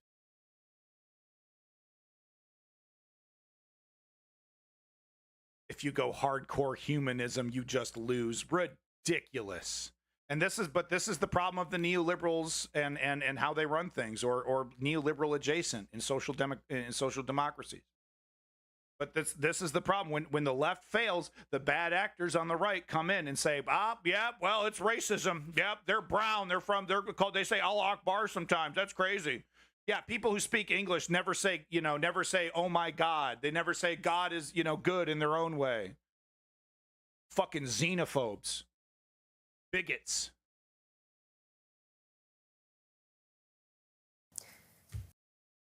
Fucking bigots.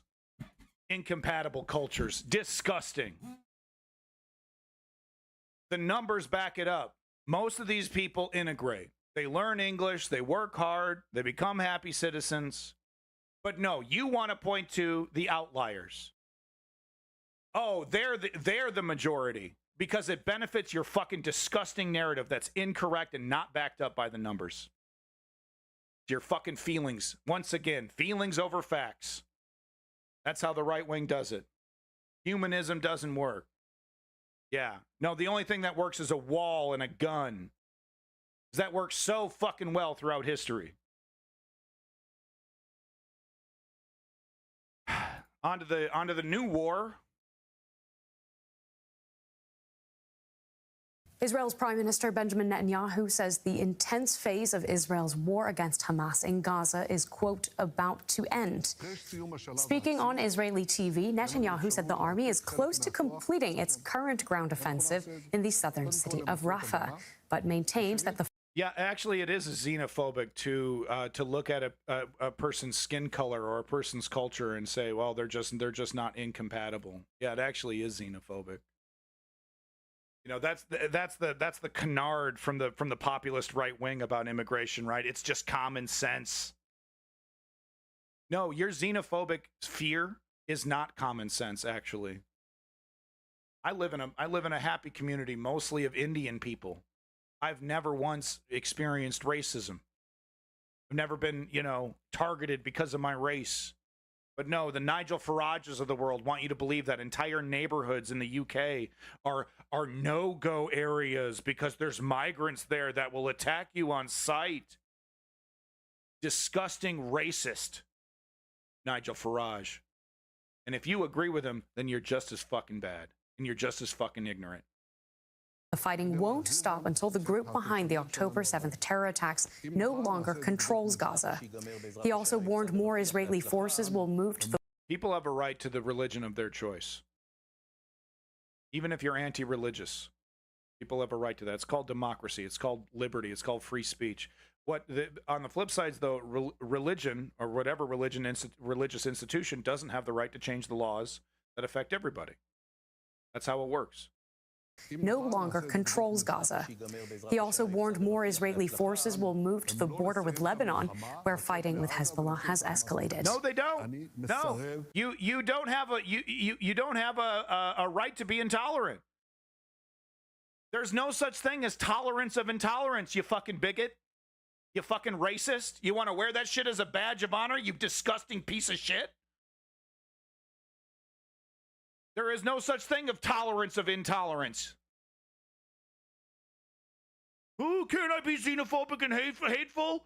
I don't like them. They scare me. It's feelings over facts. I have a right to have feelings over facts. Not when you're voting for and agreeing with policy that affects human lives. Yeah, you can have your little thoughts to your fucking self. That's freedom. But once you start voting for politicians that agree with your wackadoodle ideas, that cultures are incompatible, then no, you're totally in the wrong. And no, there is no such thing as tolerance against your intolerance when you're trying to enshrine it into law, you fucking bad actor. Tanya Kramer has more for us from Jerusalem. Tanya, where does all this... The right wing are all over my fucking chat with their fucking lies. And here we go with the next canard, that liberals are importing immigrants and migrants to vote for them. Most of these people don't get to vote when they're non-citizens, but that doesn't matter. Is there any legislation to give these people voting rights? Usually no. There's very little evidence of that. Doesn't matter, though. It sounds good. Feelings over facts. Ah, well, that sounds right. Yeah, that sounds about right. Yeah, the liberals are definitely bringing in immigrants to vote for them. Yeah, that sounds about right. Not true. Not based in fact. Ah, but it feels good. Feels good. Helps support my hatred. And yeah, actually, no, a juke, once again, inalienable rights. Yes. Yes. Given to humans by God himself, whatever interpretation you want. But no, humans absolutely have inalienable rights, regardless of what culture they're from, regardless of what language they speak, regardless of what fucking color they are. You scared fucking racist.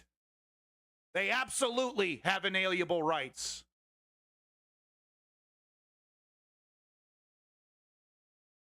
God damn. Isn't there some system to back up my ignorance? Oh, it's so scary. I don't like it. But once again, going back to the left, that leave the door wide open for these bad actors to have their little hissy fits, not based in reality, not based in fact.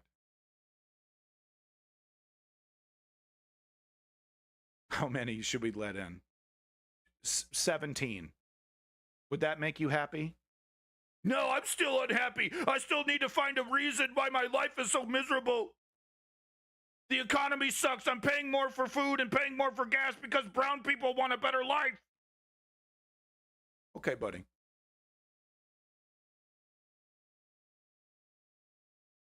The left with their inadequate policies, their failure to acknowledge the needed reform, is allowing bad actor right-wingers like you to make xenophobic arguments that the white people are being, that there's a great replacement of white people, that white society and white culture is being dominated by the filthy brown from all the different Muslim and Arab areas, the Asian countries, the Orientals, right?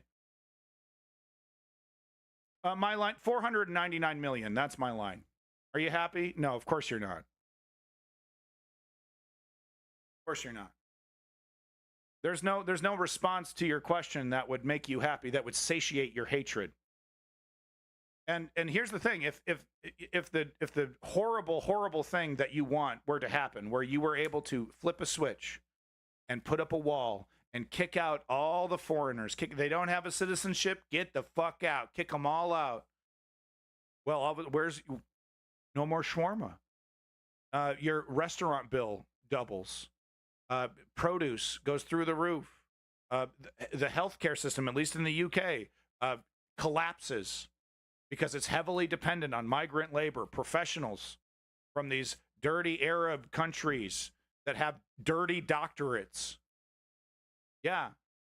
Healthcare systems dependent on, how can that be? Aren't they just paupers? Aren't they just paupers who eat dirt? How can that be? How could they be doctors? No, you don't think of the externalities of getting rid of all of them.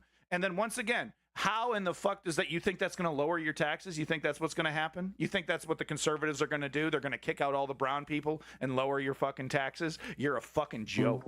You're a fucking grifted idiot if that's what you think. Happily lied to.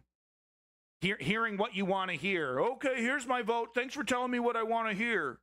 Go ahead and implement the brutal policy that'll make my life better. Except it doesn't. And it's all laid out.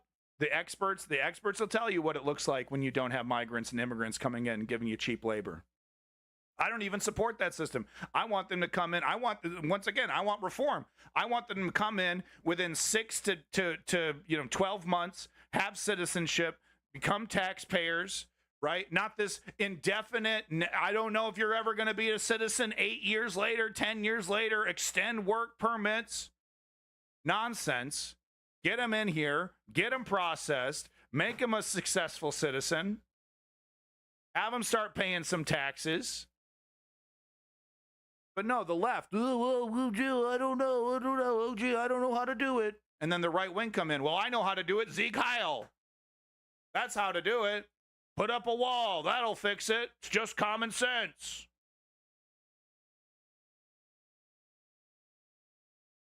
I want to be able to walk around London without needing to wear a hijab. I mean, you make my point for me. The hyperbolic nonsense coming from the right and the fools that believe it. Why don't you do something more expedient than opening up your mouth and just tattoo the word stupid fuck across your forehead? I would have known quicker that way. You just open your mouth. And you might as well just put that stupid fuck right across your forehead. Being forced to wear a hijab?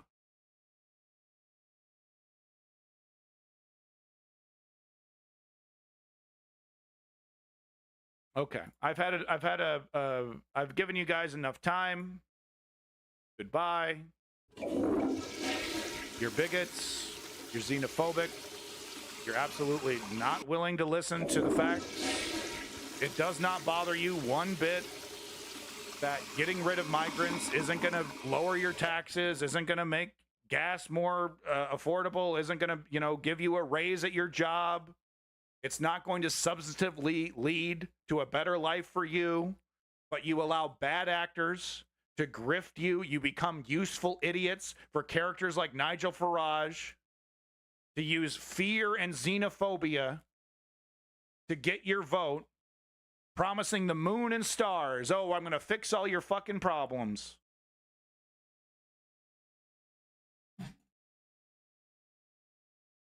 And then, of course, they don't. And then you got another you got another justification, right? You got another one. Oh, well, it's okay. I mean, yeah, all that shit that they promised didn't really come true, but, they're still conservative, so I still got their back, and it's okay. Now we got another problem. We've been treating people like total shit, and we got a major problem on the border, and we got a major problem in our economy that depends on migrant labor. Oh, I don't know. Oh, geez. I got to balance out my need to buy food versus my need to have hatred and fear. And it is a need. It is a need. The right wing on social media disgust me, and they are legion. The right wing make up a majority of people on social media. And my theory is that the reason is that right wingers are predominantly losers with a bunch of fucking free time on their hands. Bunch of keyboard warriors. I'm not saying that the left doesn't have them, but every social fucking media, Twitch and YouTube and Twitter and Instagram, it is just TikTok, right winger, right winger, right winger. Now I'm posting content on the social media, right? Check it out, by the way. Here's the link tree. I'm posting all this content in social media. Nothing but right-wing lies and right-wing narratives. Pure made-up bile spit out by Sean Hannity, presented as pure fact and common sense across all of social media, it seems. And my theory is that they're fucking losers and they have more time.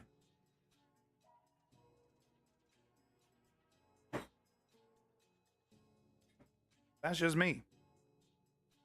So I'm out of time. Too busy arguing with bad actors. I had more links. Sorry. But I'm out of time. Hit the 2-hour mark here. I got to get rolling. Got about 10 more minutes, but it's so depressing. It really is. Especially characters like Davey, who's a very smart person. Talking about incompatible cultures. You know, it's disgusting. You know, feelings over facts. Feelings over facts. Well, they scare me, and well, you know, if we just get rid of them, things will get better. If your people was facing an existential threat from the third world, you'd change your priority. Existential threat. And once again, this hyperbolic nonsense. Invasion. Oh, we're being invaded. Oh, my precious lily white culture is being attacked by the heathen Hun. Pathetic. It's hyperbolic. It's not rooted in reality. And quite frankly, it feeds into pre-existing ignorances and xenophobia. No, it isn't. Not even close. Hey, Pool. I mean, my God, I'm not going to have a fucking argument. Listen to you. You have urine in your fucking name, dude. Get the fuck out of here. I'm not having an argument with you. Get the fuck out of here. I'm not having an argument about the humanity of an entire culture of people who believe in a religion with a guy Pool, the solid form of P, talking about an existential threat, agreeing it's a great invasion, runs around on the internet as urine.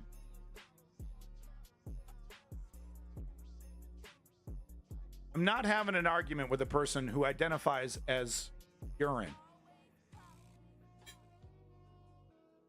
Goblins are amazing.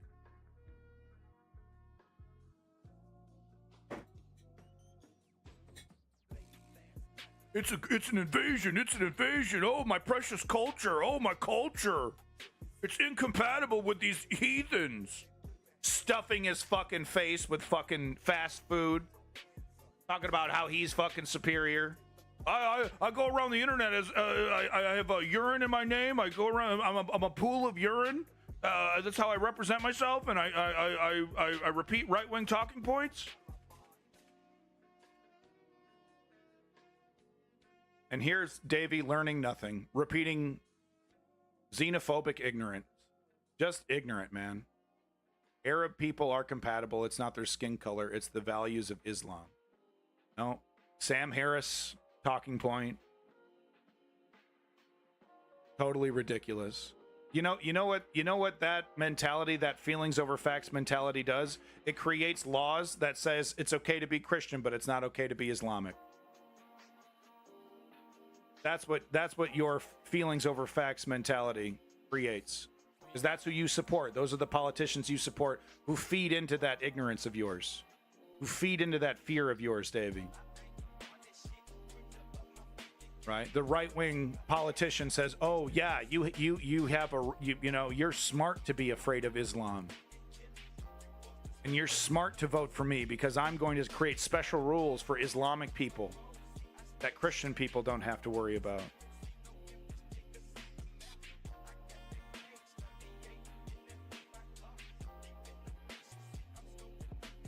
Do I believe in the separation of church and state? 100%. And Davey, if that's what you're talking about, then yeah, I would agree with it. But that's not really what you're talking about. Islam as a religion is incompatible with American and Western culture. Islam is literally 80% Christianity. Jesus is even a character in the fucking book. So you better be making an argument against all organized religion being separated from the government, not just Islam, because what you're talking about, Islam as a religion, is incompatible with American and Western culture. That you could say that exactly about Christianity and Judaism, right? Because what each one of these religions seemingly wants dominance over the other.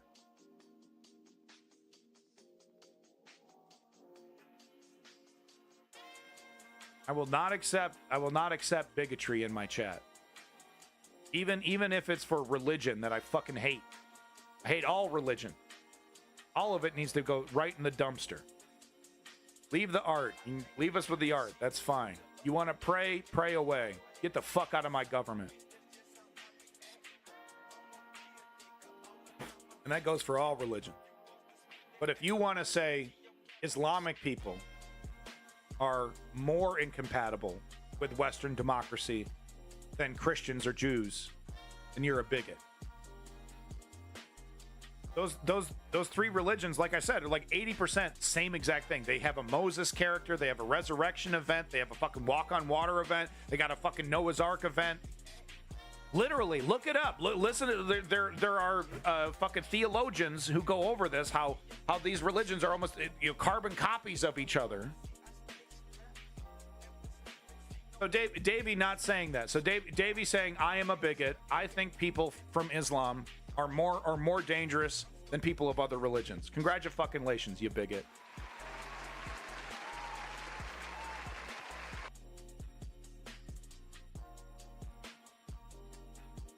If you believe that about Muslims, the Christians are the exact same.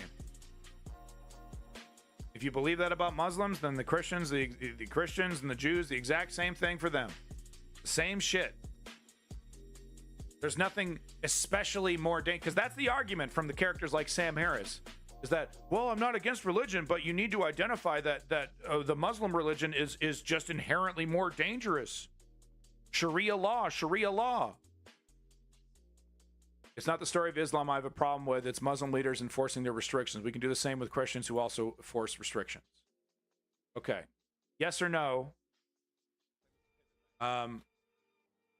Yes or no? Are you arguing that all religion leads to the problems that you are describing, with theocrats coming in saying my book is better? Yes or no? Is it all religion, or is it just Islam? That's especially more dangerous. That's especially more incompatible. We got Al Qaeda. You said it. We got MAGA over here. Al Qaeda, right? They want to. The only thing they don't talk about is hijabs, because they're porn addicts. They want to jerk off to women. Oh, we can't cover them up. How can I jerk off to them? But that Al Qaeda wants to tell women, no, you're slaves. You're my resident slave. You're my mommy sex slave. And right-wing Republicans, extreme right-wing Republicans, want to enshrine that into law. It's illegal for you to divorce me. As an example, was it no-fault divorce? We got that shit with Christianity, and yeah, we got that shit with Judaism. It's called Zionism, right? And we're seeing the effect of it. It's this idea that Islam is especially more incompatible with Western democracy than any other. It's totally xenophobic and ridiculous. Because any flavor of religion, when given that, when used as that catalyst for power, creates the same shit. Different variations, but basically the same. I honestly do not see a difference between extreme Christian evangelicals and the Taliban in how they want to control women, how they want to control the government, they want to control education, right? They want to burn the books, like I said, there's like very little, the hijab thing is a bit of a difference. I don't think Christian evangelicals would care if a woman has her hair out, right? But they might say, put your tits away, right? Oh, you're not allowed to have cleavage anymore, right? They insist on controlling a woman's body. I'm focusing Islam on that because Islam is. Davey, it's no more Christian religion, Jewish Zionism, all happening at the same time. Islam is not any more especially extreme than any of the other religions. Oh, it's a scourge. We're being replaced. Oh, we're being attacked. And there's gradations. There's a big difference between, Iran and Jordan and Egypt. And all the other Muslim countries. Is Egypt Muslim? I think we covered that. I think Egypt is Muslim, right? Partially. People converting because cultures develop immunity to the worst parts of religion, but after conversion you don't see them because you come from other cultures with different immunities. This whole idea of incompatible cultures is so ridiculous. I can't. It is the beating heart of racist ignorance. This idea that cultures are inherently incompatible. So if that's what the argument is being made, I couldn't disagree with it more. And yeah, once again, Davey over here. I mean, thank you for acknowledging. Yes, all religions have major problems, but you trying to say that Islam is especially more dangerous now than any other religion. You got some numbers. You know what I mean? You got some numbers. You got any kind of numbers behind that belief, that feeling in your gut. Because that's what it is, isn't it, Davey? It's a fucking feeling. It's a gut feeling, right? You don't really know if Islam is especially more dangerous right now than Christianity or Judaism. You got numbers? You got any fucking fact at all? I'll wait until 3:15. You got 4 minutes. Can you back this up at all with any kind of numbers, demographic numbers? That, the Islamic religion, Judaism, Judaism, is that what I'm supposed to say? Judaism? Sorry. Thank you, Zio2.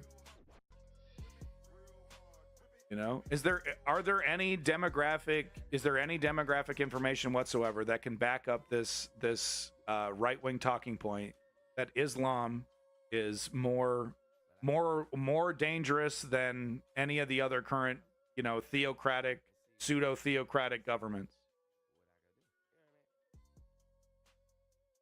You got 3 more minutes. Give me a motherfucking shred of evidence to your racist bigotry. Please.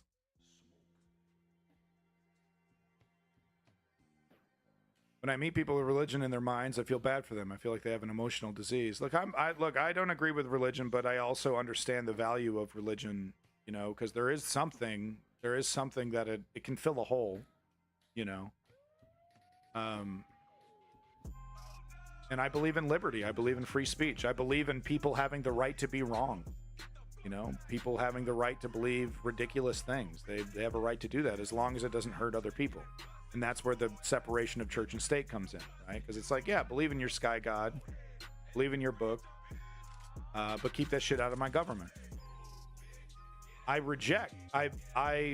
acknowledge the danger of religion and the danger of theocracies. I reject the idea that Islam is any more dangerous than Judaism or Christianity and all the others. Fill in the blanks.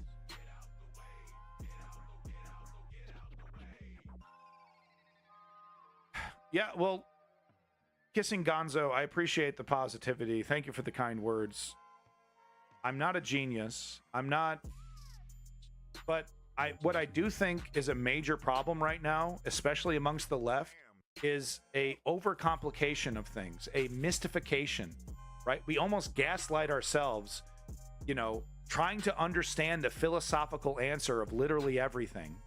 Instead of saying, we got a problem, we have an imperfect solution. It's not the perfect solution, but it's better than nothing. Okay, here we go. I asked for it, he delivered. This is Davies' proof that Islam is more dangerous than other religions. Let's take a look. Best I could do in a short time. Davey, could you please acknowledge that you don't really have a lot of demographic proof for your feelings that Islam is more dangerous than other organized religions right now? The world's Muslims, religion, okay. Any back Sharia as official law, South Asia? Okay. I mean, I don't like Sharia law. Do I think Sharia law instantly, turns into terrorism and the Taliban? I mean, you look at Iran, any Muslim enforcing Sharia is dangerous. Same thing with Zionists who enforce Zionism, right? Same thing with evangelical Christians who enforce an extreme flavor of that, right, Davey? Right? It turns into a culture not compatible. Yeah, I understand your bigotry. I understand your bigoted words. Okay, of course. Okay. You do acknowledge that.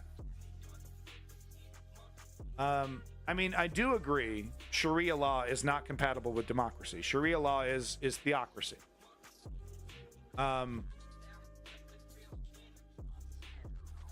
Yeah, I mean, this is obviously a much more complicated question, but I reject this xenophobic idea that this religion is somehow special in its inability to be negotiated with.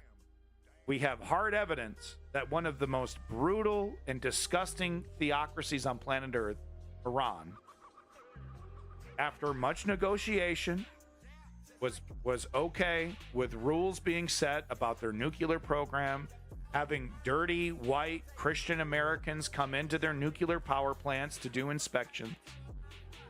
So it's just this idea that Islam is somehow more irrational, somehow more dangerous than anything else, that that we need to watch out for it.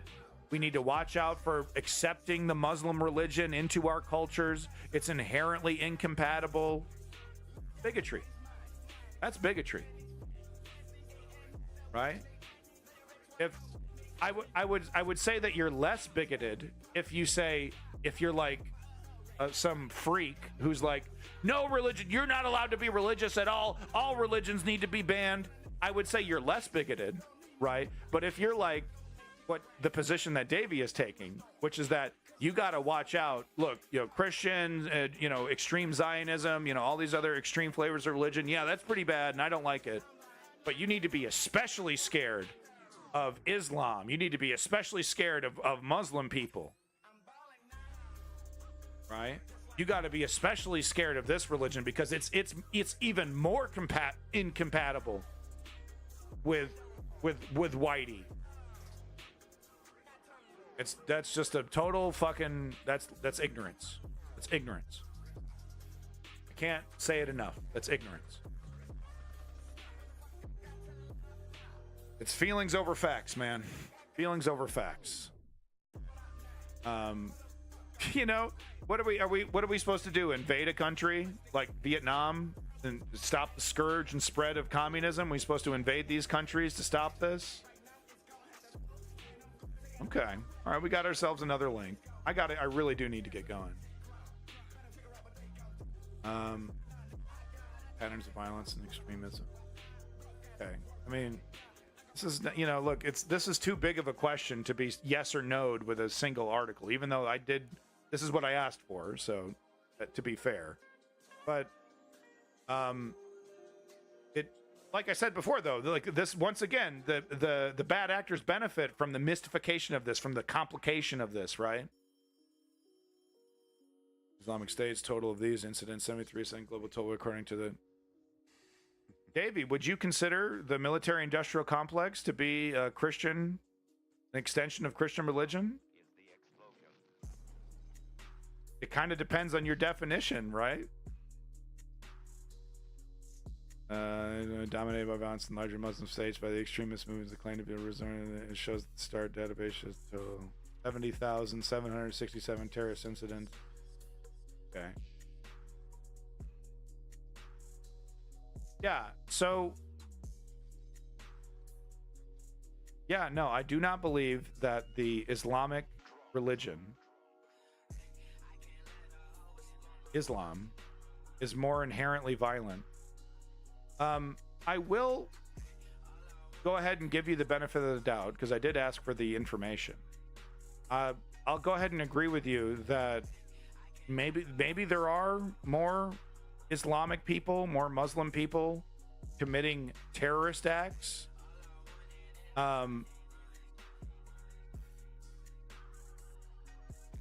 It's complicated by the fact that these Middle Eastern, that these Muslim countries, that countries that the theocratic countries are intentionally targeted and intentionally depressed. See, it's so complicated, right? Because it's not a simple yes or no. Islam is more dangerous than not. Who's in the crosshairs? But I think there are lefties that would like to say there's no problem, that there isn't some kind of connection. But I think we're going to have to do a special stream on this one. You know, because, I mean, so this was done by the Center for Strategic and International Studies. I'm going to go ahead and assume that this is, you know, a think tank that agrees with the Western consensus. This think tank would never, ever fathom to consider the United States to be religious in any way. But let's go ahead and ignore the fact that Donald Rumsfeld put Bible quotes on his reports, his information reports to George W. Bush. The fact that chapels and pastors are literally part of the U.S. military, literally blessing soldiers like you would see Orthodox Christians in Russian militaries do. It's literally in Generation Kill. They wear fatigues. They walk around to frontline battlefields. So this, you know, they would never, this think tank, this Western aligned think tank would never even consider the violence that the United States perpetuates to be Christian in any way. But there is some, it's not the same though. It's not the same as, you know, Iranian theocracy, you know, Muslim theocracy, Islamic theocracy. Muslims are people. Islam is the religion. I can't quit mixing that up. So I do think it's more complicated than just simply saying Islam is incompatible with Western democracies. Islam is more inherently dangerous. If you're looking at it from an American-centric, a Western-centric, you know, we're the good guys, they're the bad guys frame of mind, you might think that, which is definitely, you're very American-centric, Davey, in your point of view. You probably right now find it totally absurd that I would connect Christianity with the U.S. military. Like I said, even though we have chapels and churches integrated in the U.S. military, you would find it totally ridiculous, right? To make that comparison. What, you know, but how do we define what is and isn't a theocracy? How do we define what is and isn't Islamic theocracy? Wow, Jesus. Okay. You know what I mean about the right wing being absolutely legion on social media? Isn't that crazy? You really can't go anywhere. You really can't go to any social media. It's constant right wingers. Actually quite shocking, the amount. It's like 2 to 1, 3 to 1. The left is completely outnumbered on social media by the right. And once again, it goes back, I truly believe this, that it's because, you know, majority of right wingers are fucking losers. I don't put Davey in that category. Davey's a go-getter. Totally wildly incorrect. But Davey is he's a go-getter. Grand majority of Republicans are not go-getters. Internet trolls. Disgusting porn addicts. You know, they're certainly not the Sigma male stereotype that they present themselves to be. You know, run around emulating Andrew Tate, wondering why their family has abandoned them and they don't have a girlfriend. But I treat women like shit, and I told my family to suck my dick, and everyone hates me now.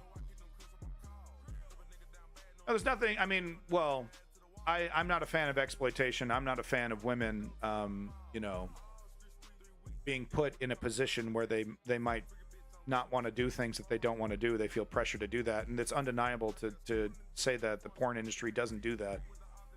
The porn industry is absolutely a major source of exploitation on young women across the world.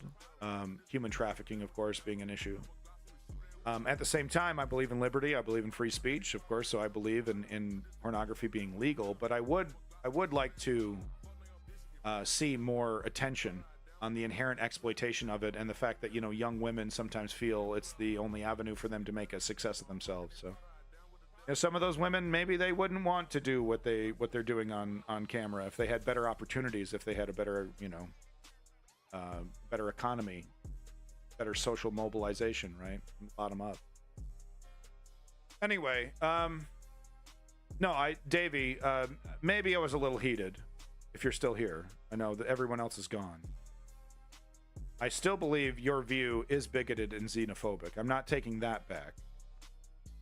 But at the same time, I do think, once again, this is something that is more complicated than I think is initially acknowledged by the left, and should be, you know, there should be reform. There should be, you know, the left. I do agree. The left should be doing more to enforce separation of church and state.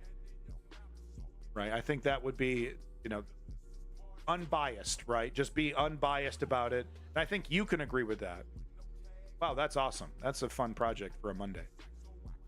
But I think the unbigoted way to solve any kind of problem with with Islamic extremism is to further enforce the separation of church and state for all religion. That's a good way to end it. That's a good way to end it. Whatever problem we have with religious extremism, whether it's Islamic, Jewish, Christian, the solution is the separation of church and state, unbiased for any religion, regardless of where it's from, whatever it is. Believe in whatever religion you want to believe in. Keep that shit out of my government. I think we can all agree with that. Hopefully, please God, we can all agree with that one. Even if we don't necessarily agree that Islam is a more dangerous religion than, say, other religions, right? If we can't come to an agreement on that, at least we can come to the agreement that our government should be blind to religion and be separated from religious institutions when it comes to governing. Can we all agree on that? Can I get some yeses in the chat, please? This is a complicated issue. Nuance is difficult on this one. Can I get some yeses in the chat? Separation church and state. Separation of church and state. We got 2 yes. Can I get a yes out of Davey? Can we get a yes out of Davey? Come on, Davey. Let's go. Give me a yes. Come on. Separation of church and state. Let's go. Where's my drum roll? Come on, Davey. Just give us a yes. Hey, there it is. And there it is. There it is. There it is. Where's my button? There it is. Okay. How about that? We actually found some agreement before the end of the stream. So there we go. All right.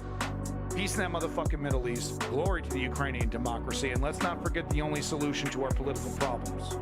The only solution to our political problems is a simple three-step program that I've devised. Step 1, inform yourself. We're doing it right now.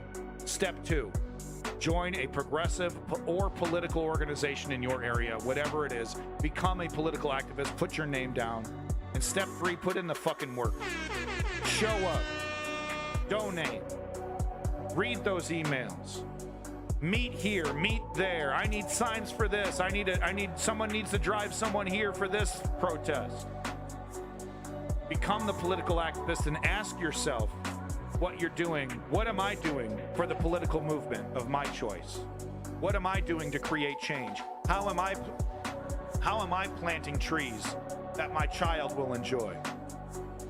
That's all I ask. Once a month, ask yourself, what am I doing for the movement?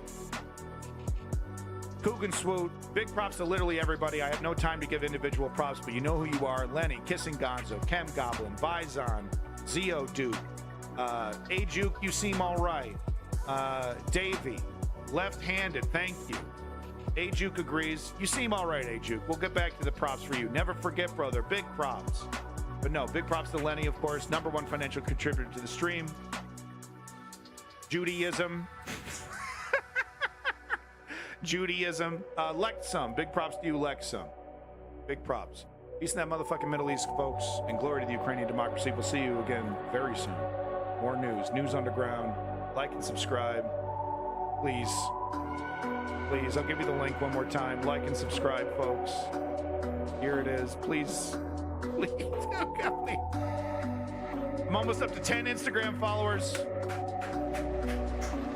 We're blowing up. We're blowing up. Thank you for being here, folks. Good argument, good discussion. Thank you, everybody.